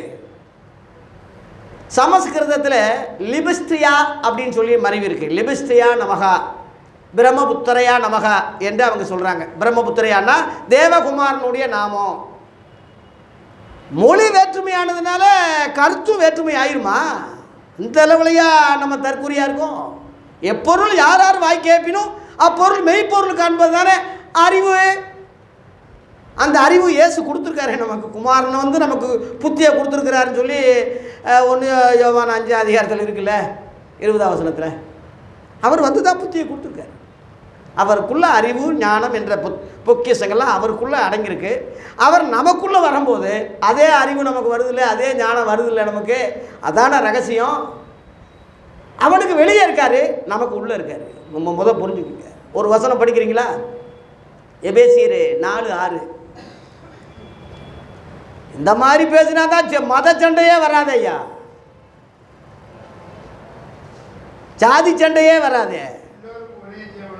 எல்லாருக்கும் ஒரே தேவனும், அந்த ஒரே தேவன் தான் பிதா. பிதான்னா அப்பா, எல்லாருக்கும் அப்பா ஒருவர் தான். அப்புறம் 3 காரியம் இருக்கு. அவர் எல்லார் மேலும், 2 எல்லாரோடும், உங்கள்னா தனியாக, 3வது பாயிண்ட். ஒரே கடவுள் எல்லார் மேலே இருக்காரு, எல்லாரோடு இருக்காரு. எல்லாருக்குள்ளே இருக்கிறது இல்லை. யார் அலோவ் பண்ணுறாங்களா அங்கே உள்ள உங்கள்னு சொல்கிறது கிறிஸ்தவங்க. இங்கே போட்டிருக்கு, இதோ வாசப்படிந்து கதவை தட்டுகிறேன், ஒருவடி என் சத்தத்தை கேட்டு கதவை இருந்தால் அவனுக்குள்ளே பிரவேசித்து அவனுக்குள்ளே தங்குவேன்னு சொல்லிட்டாரு. அதான் உங்களுக்குள்ளே இருக்குன்னு சொல்கிறது. அதான் உலக திருப்பணியில் உங்களோடு இருக்கிறவர் உங்களுக்குள்ளே இருக்கிற பெரியவர் சொல்கிறது ரகசியம் தான். முஸ்லீம்கள் மேலே இருக்காரு, இந்துக்கள் கூட இருக்காரு, உள்ள இல்லை, நமக்கு உள்ள இருக்காரு. புரிஞ்சுக்கங்க. அவன் பிரம்மபுத்திரையா நமகன்னு சொல்கிறான். லிபிஸ்ட்ரியான்னா அபிஷேகம் பண்ணப்பட்டவர்னு அர்த்தம். லிபஸ்டியான்னா அபிஷேகம்னு அர்த்தம். அது பழைய ஏற்பாட்டில் மெசியா என்று சொல்கிறாங்க, புதிய ஏற்பாட்டில் மெசியா என்றால் கிறிஸ்து என்ற அர்த்தத்தில் இங்கே சொல்கிறாங்க. குர்ஆனில் எப்படி சொல்கிறாங்கன்னா ஈசா நபின்னு சொல்கிறாங்க, ஈசா அப்படின்னு சொல்கிறாங்க. அது யாரு? பொருள் நபர் ஒன்று தான், மாறி இருக்குல்ல, வார்த்தைகள் மாறி இருக்குல்ல, மொழிகள் மாறி இருக்குல்ல. அதுக்கு காரணம் யாரு? கடவுள் தானையா. ஆதியாகமம் 11ஆம் அதிகாரத்தில் ஒரே பாஷை தான் இருந்துச்சு. அதனால என்ன ஆச்சுன்னா அவங்க ஒரே கோபுரத்தை கட்டி வானம் என்ற அளவில் கட்டுவோம்னு சொல்லி கட்டினதெல்லாம் நமக்கு தெரியும். அது கடவுளே வந்து தான் அதை என்ன செஞ்சார்? தாறுமாறாக்குனார். இந்த போட்டிருக்கு. நீங்கள் ஆதியாகமம் 10ஆம் அதிகாரத்தில் பார்த்தீங்கன்னா 35ஆம் வசனத்தில் வேலை செய்கிறவங்களுக்கெல்லாம் அவங்க ஜாதியின்படி, ஜாதி என்ற வார்த்தை அங்கே தான் வருது, அந்தந்த தொழிலுக்கு தக்கபடி ஜாதியாக மாறினது. ஜாதிகள் கடவுள் படைக்கலை, நல்லா புரிஞ்சுக்கிங்க. எந்த தொழில் பண்ணானோ அந்த தொழிலால் அழைக்கப்பட்டு அதுவே என்ன ஆயிடுச்சு, பின்னாடி ஜாதியாக மாறிடுச்சு. ஆதியாகமம் 11 மொழி பிரிஞ்சது, அப்புறம் நாடுகள் பிரிஞ்சது, தேசம் பிரிஞ்சது. பலுகி பெருகி பூமியை நிரப்புங்க என்பது தானே ஆதியாகமம் 1:28 ஆசீர்வாதம். அதைத்தானே இப்போ நடந்திருக்கு. பலுகி பெருகு தானே இருக்குது, மொழி பிரிஞ்சதுனால தானே. அதனால எல்லாம் அவர் திட்டப்படி நடக்குது. ஆனால் நேரம் காலங்கள் வரும்போது ஸ்திரியின் வித்து உன் தலையை நசுக்கும்னு சொல்லி ஆதியாகமம் 3:15 சொன்ன அந்த தீர்க்க தரிசனப்படி, எல்லாருக்கும் உள்ள அந்த தீர்க்க தரிசனப்படி அந்த ஸ்திரியின் வித்தாக 2000 வருஷத்துக்கு முன்னாடி தேவனுடைய வார்த்தையானவர் மாம்சமானார். அவருக்கு தான் இயேசு என்று பெயரிட்டார்கள். மத்தேயு 1:21. இயேசு என்பதற்கு பாவத்தை போக்கி ரட்சிக்கிறது என்று அர்த்தம் ஐயா. அந்த அர்த்தத்தில் அவர் பிறந்தார். அது எல்லா மக்களுக்கும் பொருந்துமே, எல்லா மக்களுக்கும் பொருந்துமே. யோவான் 1:29 யோவான் சாணகன் சொல்கிறான், இதோ உலகத்தின் பாவத்தை சுமந்து தீர்க்கிற தேவாட்டுக்குட்டி. இஸ்ரவேல்னு சொல்லலை, யூதர்கள்னு சொல்லலை. ஏன் அந்த உலகத்துக்குன்ற வார்த்தை ஏன் வரணும்? அப்போ எல்லா மக்களுக்கும் தானே அது. 1 யோவான் 2ஆம் அதிகாரத்தில் 2ஆம் வசனத்தில் என்ன படிக்கிறோம்? இதே அப்போஸ்தலன் தான் இதே கருத்தை அங்கே என்ன சொல்கிறான்? 1 யோவான் 2:2 நம்முடைய பாவங்களை நிவர்த்தி செய்கிற கிருபாதார பலி அவரே. நம்முடைய பாவங்களை, அதான் பாயிண்ட், நம்முடைய பாவங்களை மாத்திரமல்ல சர்வலோகத்தின் பாவங்களை நிவர்த்தி செய்கிற. அப்படின்னா சர்வலோகம்னா எல்லா மக்களுக்கும் தானே அது வருது. அவங்க நிழலாட்டமாக வச்சுக்கிட்டு இருக்காங்க. இவன் நிஜத்துக்கு வந்துட்டான். யூதர்கள் இன்னும் நிஜத்துக்கே வரல. இதுதான் நல்லா புரிஞ்சுக்குங்க. தேவன் ஒருவர் தான், அவரால் அனுப்பப்பட்ட இரட்சகர் ஒருவர் தான், அவர் தான் இயேசு என்ற நாமம் உடையவர். அப்போஸ்தலர் 4:12 அவரால் அன்றி வேறு ஒருவராலும் ரட்சிப்பில்லைன்னு போட்டிருக்கு. ரட்சிக்கப்படுறதுக்கு பழைய ஏற்பாடு தேவையில்லை, புரிஞ்சுக்குங்க. ஏன்னா பழைய ரட்சிக்கவே படாதவன் ரட்சிக்கப்பட்டவனுக்கு அவனுடைய ஆலோசனையும் புத்திமதியும் சொல்லிக்கிட்டு திரியிறான் ஐயா. முட்டா பையன், தற்கூரிய. இவன் எப்படி திருத்தவங்களுக்கு வழிகாட்ட முடியும்? எழுப்புதலே எப்படி உண்டாக்க முடியும் சொல்லுங்களேன். ஆண்டவன் மாதிரியே நாங்கள் ரட்சிக்கப்படுறதுக்கு என்ன செய்யணும்னு சொல்லி சிறை அதிகாரிகள் பவுல் ஷீலா கிட்ட கேட்குறாங்க. ஆதியாகமம் அப்போஸ்தலர் 11:16-30 கேட்குறாங்க. ஆண்டவமாரே நாங்கள் ரட்சிக்கப்படுறதுக்கு என்ன செய்யணும்னு கேட்கும்போது பழைய ஏற்பாட்டில் இருந்தால் சொன்னாங்க. அதற்கு அவர்கள் 31 கர்த்தராகிய இயேசு கிறிஸ்துவை விசுவாசி, அப்பொழுது நீயும். அவ்வளோதான். இயேசு கிறிஸ்துவை நம்புவதுதான். பழைய ஏற்பாடு அவங்களுக்கு சொல்லணும்னு அவசியம் இல்லை. நல்லா புரிஞ்சுக்க. அவரால் என்றிவர் ஒருவராலும் ரட்சிப்பில்லை.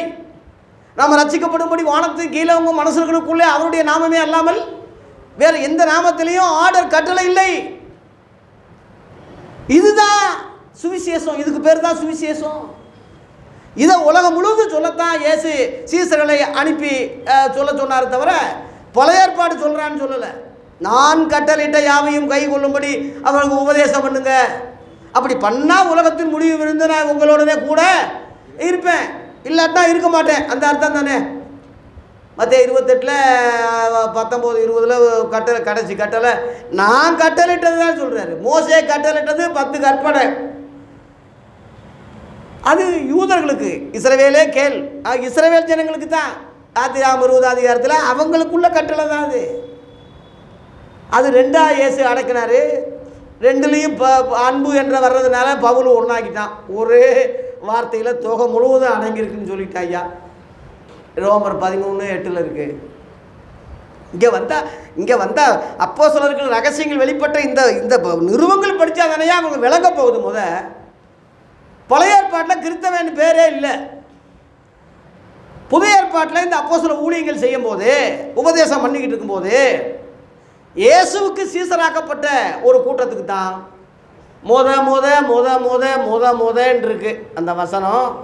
அப்போஸ்தல 11:26 இயேசுவின் சீசர்களுக்கு கிறிஸ்தவன் பேர் வந்தது. யோவான் 9 அதிகாரம் 28 யூதர்கள் சொல்கிறாங்க அந்த குருடனை பார்த்து, நீ தாண்டா இயேசுவின் சீசன், நாங்கள் யார் மோசேயின் சீசர்கள்னு சொன்னாங்க. மோசேயின் சீசர்களுக்கு தான் கிறிஸ்தவன் பேர் வந்துச்சா?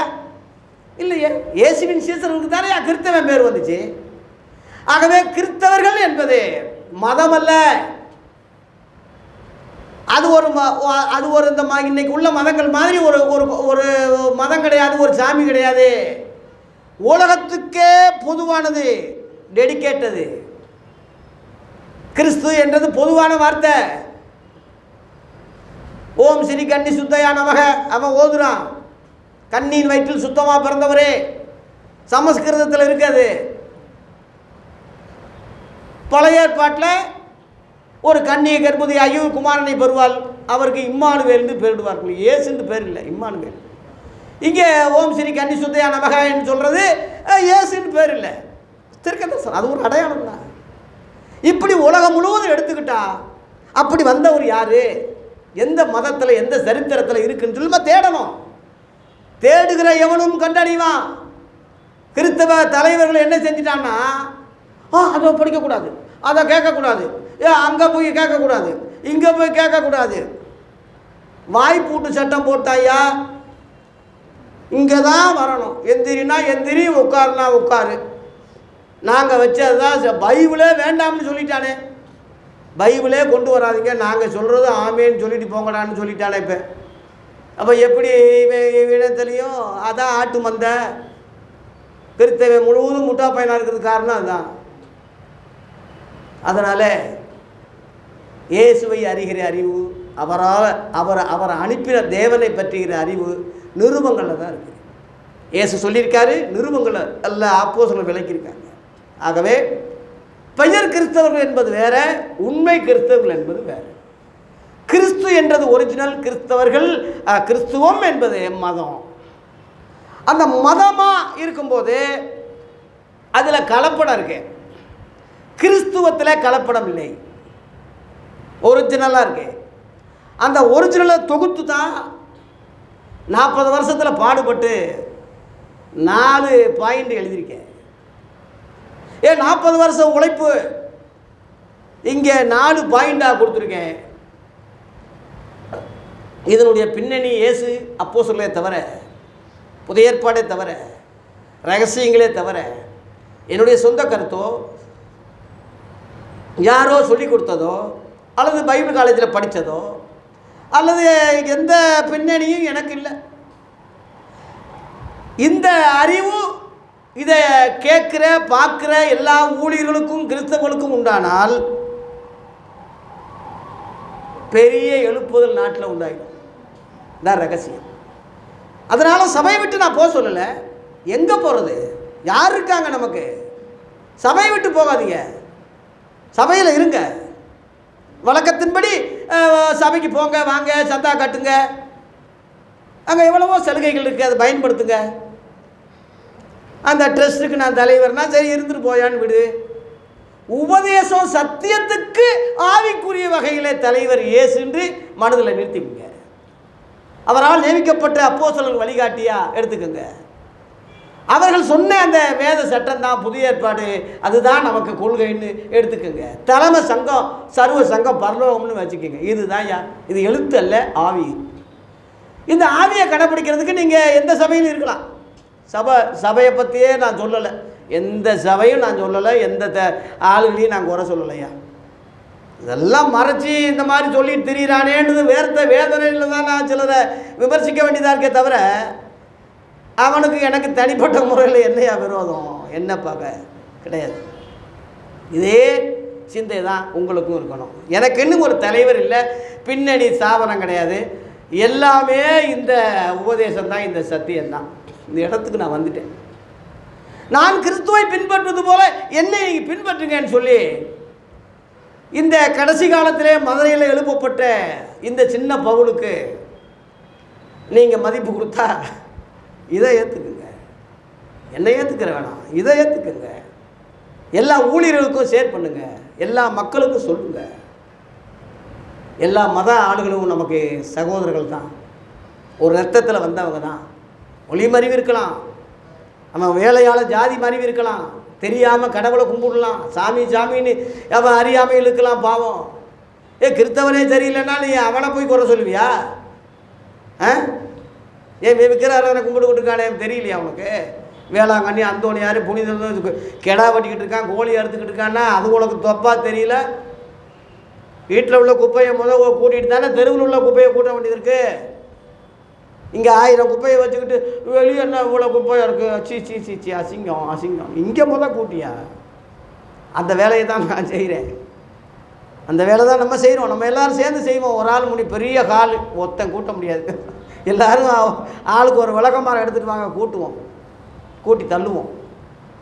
மற்றபடி சபையில் இருங்க, செய்ய வேண்டிய கடமைகளை செய்யுங்க. யாரை மதிக்கணுமோ அவங்கள மதிங்க, யாரை கணம் பண்ணணுமோ கணம் பண்ணுங்க, எல்லாம் செய்யுங்க, எழுத்தின்படி செய்யுங்க.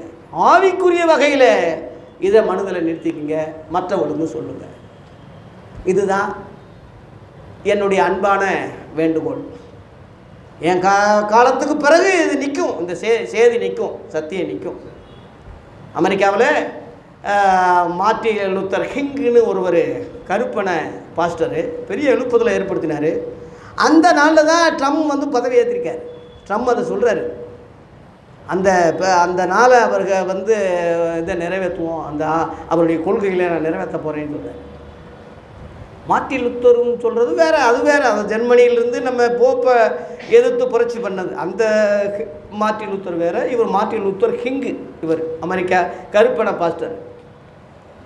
இப்படி அந்தந்த காலத்தில் பலரை கடவுள் எழுப்பியிருக்கலாம். ஆனால் இந்த கடைசி காலத்தில் இந்த சத்தியத்தை நமக்கு கொடுத்துருக்கிறாரு. இதே ஞாபகத்தில் தான் இருக்கேன். இதனால தான் இப்போ 40 வருஷம் நான் செஞ்ச ஊழியம் இல்லை, இதுதான் ஊழியம். இதை சொல்கிறது தான் ஊழியம், இது சொன்னது தான் ஊழியம். ஆகவே எல்லா ஜாதிகளும் எல்லா மதங்களும் சகல ஜாதிகளையும் சீசராக்குங்கன்னு சொன்னாரே, அது உனக்கு தெரியல? அவரே ஜாதி வித்தியாசம் பார்க்காத போது சீசராக்குன்னு சொல்லும் போது உனக்கு என்னடா ஜாதி, உனக்கு என்ன மதம்? ஏன் அப்படி வெறியா இருக்கான்னா, பழைய ஏற்பாடை போதிக்கிறான், பழைய ஏற்பாடையே சொல்கிறான், அந்த மத வெறியை இங்கே உண்டாக்குறான். பாகால் தீர்க்கதரிசிகள் பார்த்து எலியா பரியாசம் பண்ணாண்டே போட்டு அப்படியே போட்டு அதான் அதையும் செய்கிறான். பரியாசம் தகாதவைகள் எபேசியர் 4:5 இருக்குது. தோத்திரம் செய்திலே தகும்னு அப்போஸ்தல உபதேசம் இருக்குது. இங்கே வந்தால் தானே அது தப்புன்னு இவனுக்கு தெரியும். அவன் அங்கேயே நின்றுக்கிட்டு இருந்தா எலியா செஞ்ச மாதிரி தானே இவன் சொல்கிறான். அதனால தானே பாட்டு பாடுறான், எலியாவின் தேவன் நம் தேவன் பாடுறானே. எவனும் அது தடுக்க முடியலையே ஐயா. 2 கொரிந்தியர் 1:3 தேவன் இயேசுவின் தேவன் இருக்கு, எலியாவின் தேவன் கிடையாது. புரிஞ்சுக்கங்க கிறிஸ்தவர்களே, நம்முடைய தேவன் இயேசுவின் தேவன். அந்த வசனம் படிங்க, 2 கொரிந்தியர் 1:3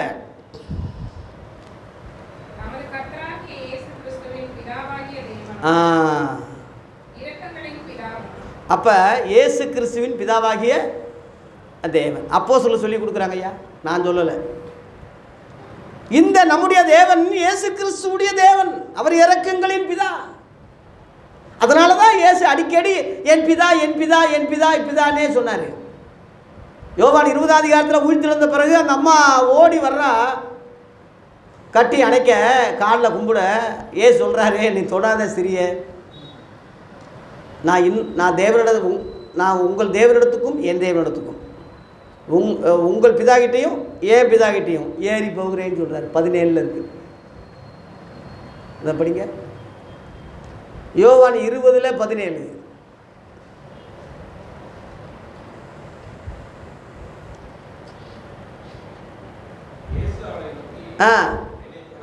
என்னை தொடாதே,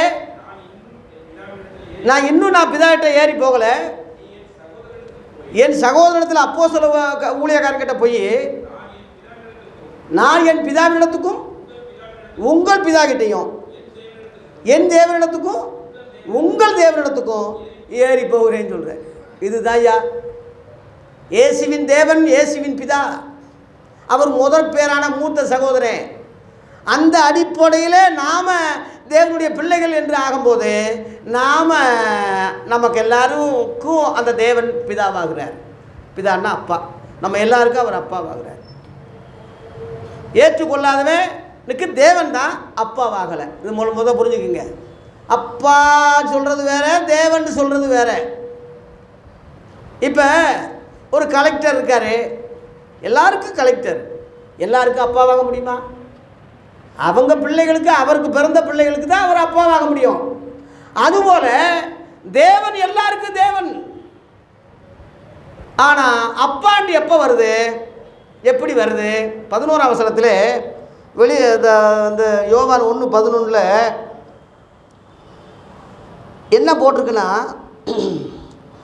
அவர் தமக்கு சொந்தமானதிலே வந்தார், அவருக்கு சொந்தமானவங்களோ அவரை என்ன செய்யலை, ஏற்றுக்கிறல. சொந்தமானவங்கன்னா மாம்சத்தின்படி சொந்தக்காரங்க யூதர்கள். அங்கே தான் முத ஊழியம் ஆரம்பித்தார். எவனும் என்ன செய்யலை, ஏற்றுக்கிறல. ஏற்றுக்கிட்டவே யார்? 12. அவருடைய நாமத்தின் மேல் விசுவாசம் உள்ளவர்களாய் அவரை ஏற்றுக்கொண்டவர்கள் எத்தனை பேர்களோ அத்தனை பேர்களும் தேவனுடைய பிள்ளைகளாகும்படி அவளுக்கு என்ன செய்தார்? அதிகாரமே கொடுத்துட்டாரு. எவர்களோ, எத்தனை பேரோ, எந்த ஜாதியோ, எந்த மதமோ, எந்த இனமோ, யாராக இருந்தாலும் சரி, அவன் பூசாரியோ, அவன் ஆசாரியோ, அவன் முஸ்லீமோ, அவன் பிராமணனோ, நாய்க்கனோ, தெலுங்கோ, எந்த இனமாக இருந்தாலும் போயா, எவர்களோ அவங்க கடவுளுடைய மக்கள், கடவுளுடைய பிள்ளைகள். வித்தியாசமே கிடையாது. நல்லா புரிஞ்சு. அப்போ எப்படி அவங்க பிறக்கிறாங்கன்னா 13, அவர்கள் இரத்தத்தினாலாவது மாம்ச சித்தத்தினாலாவது புருஷனுடைய சித்தத்தினாலாவது பிறவாமல். அப்படித்தான் மனுஷன் பிறந்திருக்கான், அப்படித்தான் பிறந்திருக்கோம். ஆனால் தேவ பிள்ளைகள் என்று அதிகாரம் பெற்றது அப்படி பிறக்கலை. நம்ம எப்படி தேவனாலே பிறந்தவர்கள். அல்லேலுயா. அதான் மறுஜென்ம முழுக்குன்னு சொல்கிறோம். தீத்து 3:5 மறுஜென்ம முழுக்கு நின்றுச்சா? மறுஜென்ம முழுக்குன்னு சொல்கிறது ரகசியம் அதான் யோவான் 3ஆம் அதிகாரம் 3ஆம் வசனத்தில் ஒருவன் மறுபடியும் பிறவாவிட்டா தேவனுடைய ராஜ்யத்தை காண மாட்டான்னு சொன்னார். யாருக்கு சொன்னார் தெரியுமா? போதகர், இஸ்ரவேலுக்கு போதகர். 10ஆம் வசனம் பார்த்தீங்கன்னா, இஸ்ரவேலின் போதகராக இருந்து உனக்கு தெரியலையான்னு கேட்குறாரு. இஸ்ரவேல் போதகரையா, ஆனால் அவன் மறுபடியும் பிறக்கலை, ரசிக்கப்படலை. அந்த மாதிரி தானே இன்றைக்கி எல்லாம் தடி எடுத்தவெல்லாம் தண்டனை, பாஸ்டர், தலைமை, போதவர், அவன் மறுபிறப்பு இல்லாதவன், ரசிக்கப்படாதவன், ஒரு இளவும் தெரியாது. அதே தான் இன்றைக்கி, அதே தான் இது. மறுபடியும் பிறக்கிறது என்பது மாம்சத்தில் இல்லை, ஆவியில். அதான் மறுஜென்மம். அதுக்கு பேர் தான் மறுஜென்மம். அதான் இந்துக்களில் 7 ஜென்மம்னு மறைவு இருக்குது, 7 பிறவிகள்னு. அது எழுத்தின்படி அவன் எடுத்துக்கிறான். அது நம்ம குறை சொல்ல எப்படி? அது ஆவிக்குரியபடி நீ தான் விளக்கணும். குறை விளக்கம் சொல்கிறவனே லந்து பண்ணிக்கிட்டு குறை சொல்லிக்கிட்டு இருந்தால் அவன் எப்படி ரசிக்கப்பட முடியும்? எப்படி ரசிக்கப்பட முடியும்? ஒரு காலத்தில் கிறிஸ்தவ மேலே எனக்கு ரொம்ப கோபம், எரிச்சலாக தான் இருந்துச்சு. எனக்கு பிடிக்காது கிறிஸ்தவனாலே. ஏன்னா அவன் நடந்து கொள்கிற முறை அப்படி, பழைய ஏற்பாட்டையே சொல்லி எல்லாரும் பேய் பிசாசு மக்கள்னு சொல்லி அப்படி வெறுப்பில் இயேசு வெறுத்தேன். அப்படி ஆக்கி வச்சுருக்கான். ஆனால் இயேசு அப்படி இல்லை, அப்போஸ்தலர்கள் அப்படி அல்ல, புதிய ஏற்பாடு அப்படி இல்லை. புரிஞ்சுக்கிட்ட பிறகு தான் என்னை மாற்றிக்கிட்டேன். அதுபோல் தேவ பிள்ளைகளே, இன்றைக்கி மதங்களை பார்க்காத, சபையை பார்க்காத, பாஸ்டரை பார்க்காத, ரெவரண்டை பார்க்காத, பிஷப்பை பார்க்காத, இன்றைக்குள்ளே எந்த நாயையும் பார்க்காத. கோபத்தில் தான் சொல்கிறேன். இயேசு கிறிஸ்து நேற்றும் சரி இன்றும் சரி என்றும் மாறாதவராக இருக்க. அல்லேலூயா. 1ஆம் நூற்றாண்டில் மட்டுமில்லை, இன்றைக்கும் மாத்திரமில்லை, என்றைக்குமே இயேசு மாறாதவர். வானமும் பூமியும் ஒளிந்து போனாலும் என் வார்த்தைகள் ஒளியாது என்று சொல்லி மத்தேயு 24:35 சொன்னாரே, ஒளியாது, அழியாது, அது மறைக்க எவனாலையும் முடியாது. ஏன்னா அது தேவனுடைய வார்த்தை. அது தேவனுடைய வார்த்தையை எவனால் அழிக்க முடியும்? அந்த வார்த்தை தான் இயேசு சொன்னார். அந்த சட்டம் தான் புதிய ஏற்பாடுன்னு சொல்கிறோம். அதுதான் ஆதி அப்போஸ்தலர்களுக்கு அந்த சட்டத்தை தான் கொடுத்தாங்க. அப்போஸ்தலர் 16 4ஆம் வசனம் 5ஆம் வசனம் படிங்க. அப்போஸ்தலர்லாம் அந்த சட்டத்தை தான் யூதர்களுக்கு கொடுத்தாங்க. யூத ஜபாலயம், யூத ஓய்வு நாள் தோறும் அங்கே வேதம் படிக்கப்பட்டது, பழைய ஏற்பாடு வாசிக்கப்பட்டது, எல்லா புஸ்தகங்களும் படிக்கப்பட்டது உண்மைதான். ஆனால் அப்போஸ்தலர்கள் அதை கொடுக்கல. படிங்க. அவர்கள் பட்டணங்கள் தோறும் போகும்போது அந்த கவனிங்க, அப்போஸ்தலராலும் மூப்பராலும் சட்டங்கள், இந்த கவனத்தில் கொள்ளுங்க, அவங்கள் விதிக்கப்பட்ட சட்டங்களை கை கொள்ளும்படி அவர்களுக்கு ஒப்பு கொடுத்தாங்க. அதனாலே அந்த சட்டங்களினாலே சபைகள் விசுவாசம் திறப்பட்டு நாளுக்கு நாள். இதுதான் ஆதி நிலை. இன்னைக்கு அந்த சட்டம் இல்லை, மறைச்சிட்டாங்க, மறைஞ்சிருச்சு, சொல்ல நாதி இல்லை, எவளும் சொல்லலை, அனு சொல்லாமல் தான் இருந்தேன். ஆண்டவர் என் கண்ணை திறந்தார், இந்த வெளிச்சத்தை கொடுத்தார். அதை மறைச்சி வைக்க என்னால் முடியல. வெளியே சொன்னால் பாதிப்பு உண்டாகும்னு தெரியும், காசு கொடுக்க மாட்டாங்க தெரியும், சபையில் ஏற்ற மாட்டாங்க தெரியும். அன்னைக்குள்ள யூதர்களை இயேசுவை ஏற்ற மாதிரி, அப்போஸ்தலர்கள் யூதர்களை ஏற்ற மாதிரி, இன்றைக்குள்ள யூதர்களாய் மாறி போன கிறிஸ்தவங்க எதிர்ப்பாங்க தெரியும். தெரிஞ்சாலும் இது கிறிஸ்துவின் அன்பு எனக்கு நெருக்கியே விழுந்தனால செத்தாலும் பரவாயில்ல, எவன் கொடுக்காவிட்டாலும் போங்கடான்னு சொல்லி அந்த ஆதி அப்போஸ்தலர் சத்தியத்தை, அந்த இயேசுவின் உபதேசத்தை தான் சொல்லிகிட்டு இருக்கிறேன். மக்களே, காது உள்ளவன் கேளுங்க, புத்தி உள்ளவன் புரிஞ்சுக்குங்க. கிறிஸ்துவுக்குள்ளே ஒருத்தன் இருக்கும்போது புது சிருஷ்டி, புது பிறவின்னு சொன்னான். 2 கொரிந்தியர் 5:17 பழையவைகள்லாம் ஒளிந்து போயினா எல்லாம் புதிது, எல்லாம் புதுசாக மாறணும். கிறிஸ்தவன் பேர் வச்ச உடனே நீ புதுசாகிடுவியா? கிறிஸ்தவ குடும்பத்தில் பிறந்ததுனால கிறிஸ்தவன் ஆகிடுவியா? ஏன் இத்தனை வருஷம் கோயிலுக்கு போறியா? என்ன நீ கண்டிருக்க?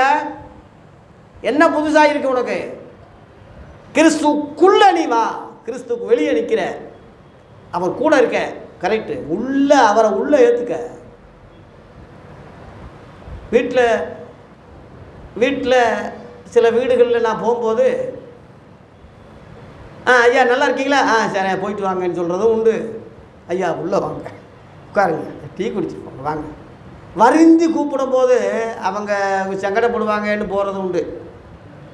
அந்த மாதிரி தான் இயேசு வருந்தி அழைக்கும் போது சீசர்களில் போய், அம்மா ஒரு சீசர்களில் போய் இங்கே சாப்பிட்டாரு, கண்கள் திறக்கப்பட்டு இயேசுவை அரிச்சிக்கிட்டாங்க. அப்புறம் போகிறவரை தான் காணப்பட்டார், வருந்தி கூப்பிட்டதுனால போகிறாரு. இன்றைக்கி நாமெல்லாம் இயேசுவை வருந்தி கூப்பிட்டதுனால நமக்குள்ளே இருக்கார். மற்றவன் கூப்பிடல, தெரியல, அவங்களோட இருக்கார், அவங்க மேலே தான் இருக்கார். அவங்களுக்கும் வேற்றுமை கடவுள் கிடையாது, தெரியாமல் கும்பிட்டுக்கிட்டு இருக்கான், தெரியல, அறியல, பாவம். அவங்கள பாவப்படுங்க, கோவப்படாதீங்க, பரியாசம் பண்ணாதீங்க, பரிதாபப்படுங்க. அவங்களுக்காகவும் இயேசு ரத்தம் சிந்தினார். நான் அப்படி இருந்தேன் ஒரு காலத்தில், என் மேலே இறக்கப்பட்டாரே. இன்றைக்கி ஒரு பவுல் உங்களுக்கு கிடைச்சிருப்பானா? இன்றைக்கி ஒரு ஊழியக்காரன் உங்களுக்கு கிடைச்சிருப்பானா? அது மாதிரி நிறையா பவுல் இருக்காங்க, நிறையா பேர் இருக்காங்க, மதுரையில் இருக்காங்க, நிறையா பேர் இந்த மாதிரி தமிழ்நாட்டில், இந்தியாவில் நிறையா பேர் இருக்காங்க. எல்லாருக்கும் அப்போஸ்தலர்களை பின்பற்றி அவங்க சொன்னதை சொல்லுங்கள். நீங்கள் அறியாதிருக்கிற ஒருவர் உங்கள் நடுவில் இருக்கிறார் அப்படின்னு சொல்லுங்கள். 26ஆம் வசனம் பாருங்கள். யோவான் 1:26 யோவான் அவங்களுக்கு பிரதியுத்தரமாக, நான் ஜலத்தினாலே ஞானஸ்நானம் கொடுக்கிறேன், நீங்கள் அறியாதிருக்கிற ஒருவர் எங்கே இருக்கார்? உங்கள் நடுவில் தான் இருக்கார். அவரை ஏற்றுக்கிறாமல் இருக்கீங்க. உங்கள் நடுவில் தான் இருக்கார். ஏற்றுக்கிட்டால் உள்ளே வந்துடுவார். நீ ருசி பார்த்துருவ. எனக்கும் உனக்குள்ள வித்தியாசம் நான் ருசி பார்த்துட்டேன், அதனால இவ்வளவு சந்தோஷமாக பேசுகிறேன். ஐயா அகத்தின் அழகு முகத்தில் தெரியுது. கருப்பாக இருந்தாலும் நான் ஏன் கலையாக இருக்கேன்னா உள்ளே ஏற்றிருக்காரு. சில ஆளுங்க பவுடரை பூச்சி யூடியூப் பார்ல போய் தேய்ச்சினாலும் அந்த முகத்தை பார்த்தாலே பயமாக இருக்கும். ஏன்னா இருள் காரியங்கள் இருக்கும்.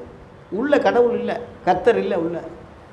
அதனால் உள்ளத்தின் அறிவு தான் வாய் பேசும், அகத்தின் அழகு தான் முகத்தில் தெரியும்.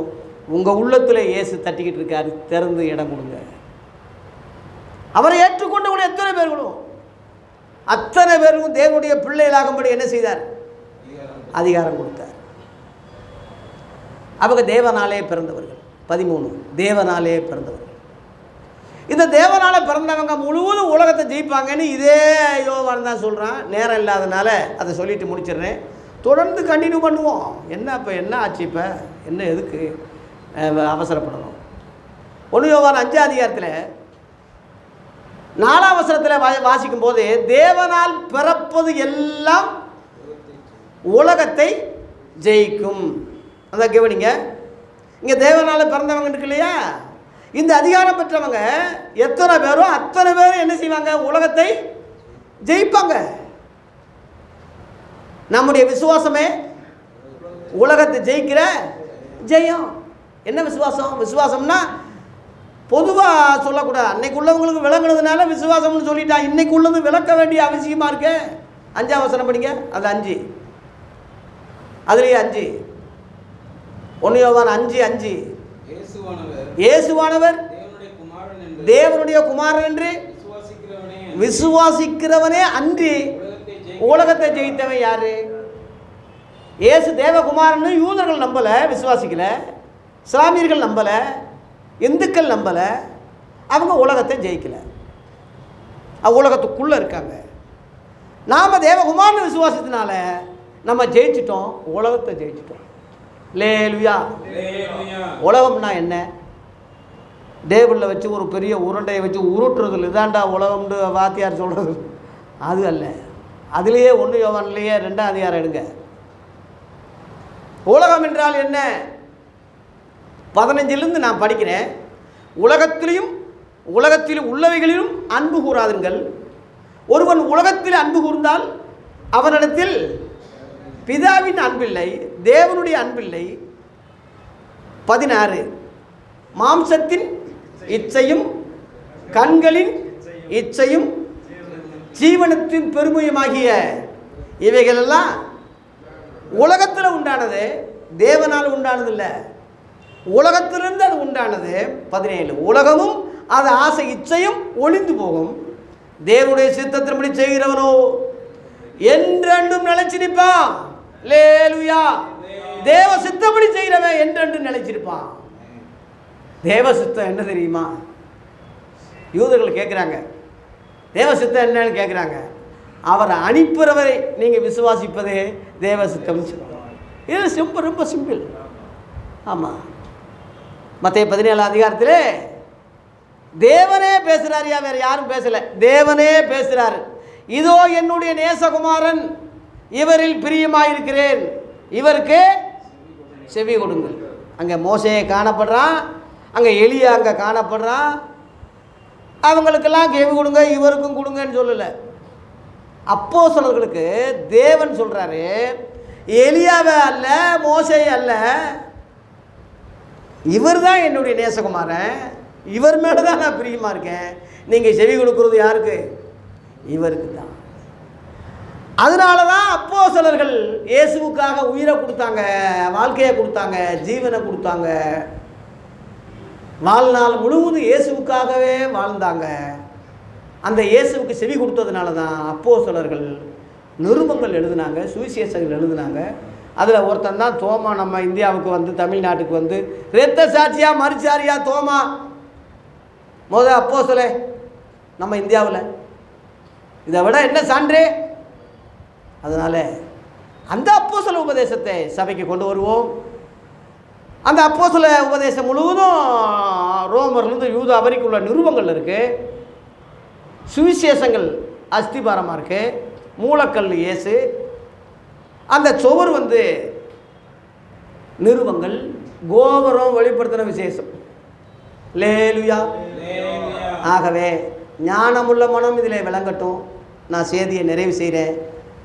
தொடர்ந்து படிப்போம். நம்ம இந்த ரகசியங்கள்லாம் இப்படியே படிச்சுட்டு போனால் எல்லாத்தையும் சொல்ல முடியாது. அந்த அவுட்லைன் சொல்லி தான் ஆகணும். நீங்கள் தெரிஞ்சு தான் ஆகணும். இதெல்லாம் என்ன படிக்காமையாக இருக்குங்க, தெரியாமையாக இருக்குது. அவுட்லைன் தெரிஞ்சுக்கங்க. ஆகவே இது கடைசி காலமாக இருக்குது. ஒரு ரகசியத்தை சொல்கிறேன். இந்த ஜனவரி மாதத்தில் 3 வகையில் 666 என்ற முத்திரை 3 வகையில் இருக்குது. புரிஞ்சுக்குங்க. ஜோ பைடன் ஒரு 6. ஏன்னா 46வது அதிபர் அவர். 46 ஜோ பைடன், அமெரிக்கா. இப்போ அடுத்து ட்ரம்ப் வந்திருக்கார் இல்லையா, அவர் ஒரு டபிள்யூ, அவர் ஒரு 6. டபிள்யூனா 6. டபிள்யூ விளையாட்டு ஆரம்பித்ததே அவர் தான், குத்துச்சண்டை. அவர் டபிள்யூ என்று தான் அவர் அழைக்கிறாங்க.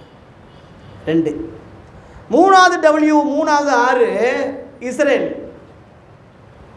அந்த கொடியில் ஒரு நட்சத்திரம் இருக்கும் இல்லையா, 6 முகணம் கொண்டது.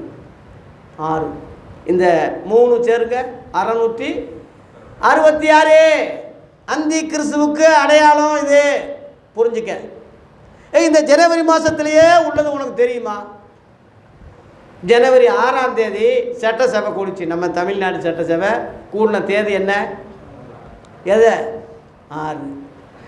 உலகத்திலேயே ஜல்லிக்கட்டு சிறந்தது, உலக புகழ் வாய்ந்தது, அலங்காநல்லூர் நடந்தது என்ன? எத்தனாம் தேதி? 6/16.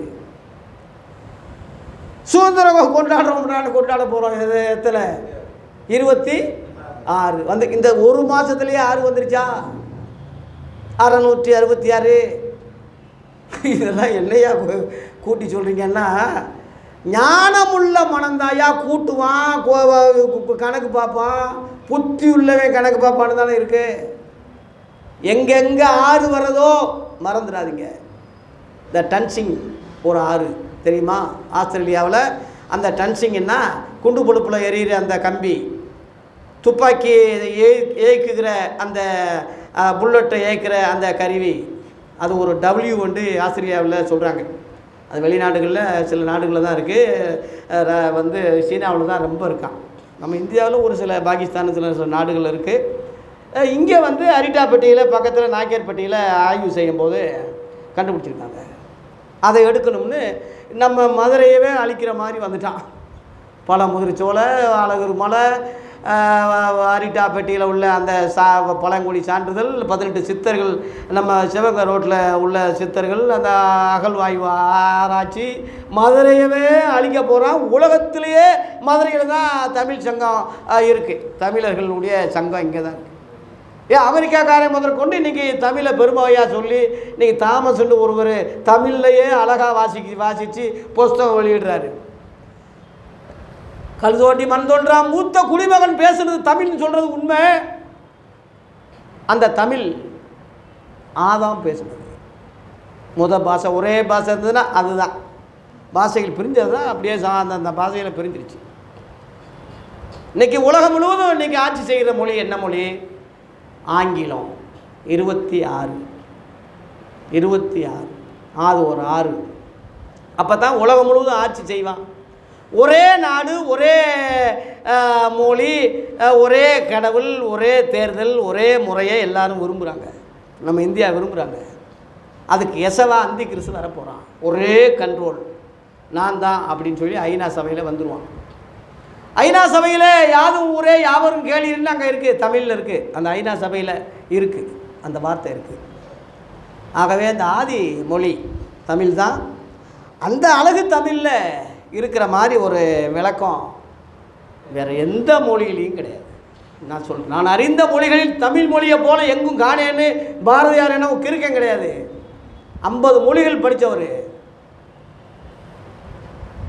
இதை படிச்சுக்கிட்டு இருக்கும்போதே இங்கிலீஷில் ஏன்டா நாட்டு போட்டு தசு பூசுன்னு ஏன் இங்கிலீஷில் இதுதான் சொல்லிட்டியே நாயே, இதை விடாம அவனுக்கு ஒரு மொழி வேணும், அழகு தமிழில் சொல்லிட்டியே, இதையே திரும்ப ஆங்கிலத்தில் தசு பூசுன்னு சொல்கிறாராம். பெரிய அறிவாளியாக அவர். ஆங்கிலம் தப்புன்னு சொல்ல வரல, பெரியார் வந்து ஆங்கிலத்தை படிச்சுக்கிங்கன்னு சொன்னார். ஏன்னா உலகம் முழுவதும் உள்ள காரியத்தை நீங்கள் தெரிஞ்சுக்கிறணும், வளர்ச்சி அடையணும். இப்படியே நீங்கள் காட்டு முன்னாடித்தனமாக இருந்தீங்கன்னா எப்படிடா நீங்கள் இருக்குன்னு சொல்லி அந்த அர்த்தத்தை சொன்னார். ஏன் இந்தி எதிர்த்தவர் ஏன் ஆங்கிலத்தை எதுக்கலை? இந்தி நம்ம உள்நாடு தானே, ஏன் அது எதிர்த்தாரு? சமஸ்கிருதத்தை கொண்டு வந்துடுவான், சனாதனத்தை கொண்டு வந்துடுவான். இப்போயே அப்படித்தானே இருக்குது. இன்றைக்கி நெய்யா நானான்னு போட்டி போட்டுக்கிட்டு இருக்கிற அளவில் மதவாதத்தை தலை தூக்குற மாதிரி இல்லை நீங்கள் வச்சுக்கிட்டு இருக்கான். தமிழர்கள் பாடுபட்டதுனாலே, தமிழர்கள் ரத்தம் சிந்தினதுனால, பழமை இருந்ததுனால தான் தமிழ் கற்று காக்கப்பட்டது.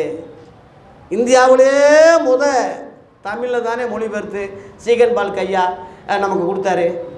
அதனால் தமிழ் போல் ஒரு சிறந்த மொழிபெயர்ப்பு விளக்கம் ஆங்கிலத்தில் இல்லை, தெலுங்கில் இல்லை, மலையாளத்தில் இல்லை, எதுலேயும் கிடையாது.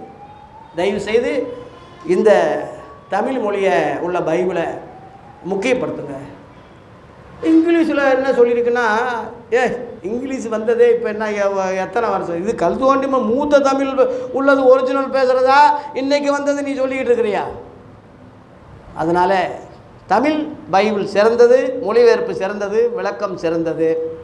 இதில் நேரத்தை கலத்தி இதில் நல்ல விளக்கங்கள், இதில் உள்ள மாதிரி தமிழில் உள்ள நிருபங்கள் உள்ள விளக்கம் மாதிரி எங்கேயும் கிடையாது, எங்கேயும் கிடையாது.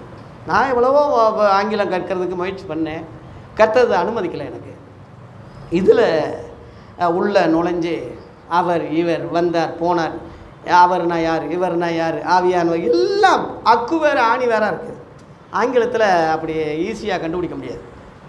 அதனால் தேவ பிள்ளைகளே அதிகமாக படிங்க, நிருபங்களை படிங்க, சுவிசேஷங்களை படிங்க, தியானிங்க, யோசிங்க.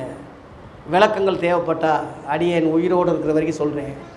இதை மறந்துடாதீங்க. இந்த 4 காரியத்தை 4 சுவிசேஷம் போல் 4 திசையில் இங்கேருந்து தான் பரப்பணும். சென்ட்ரல்லேருந்து இங்கே மதுரை பெரியார் நிலையம் வந்து தமிழ் புரட்சி செஞ்ச மாதிரி இது பெரியார் நிலையத்திலேருந்து சென்ட்ரல் இங்கே தான் சென்ட்ரல் இருந்துச்சு.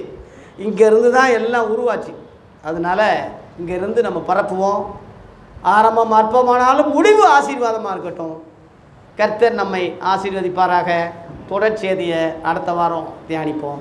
நன்றி, வணக்கம்.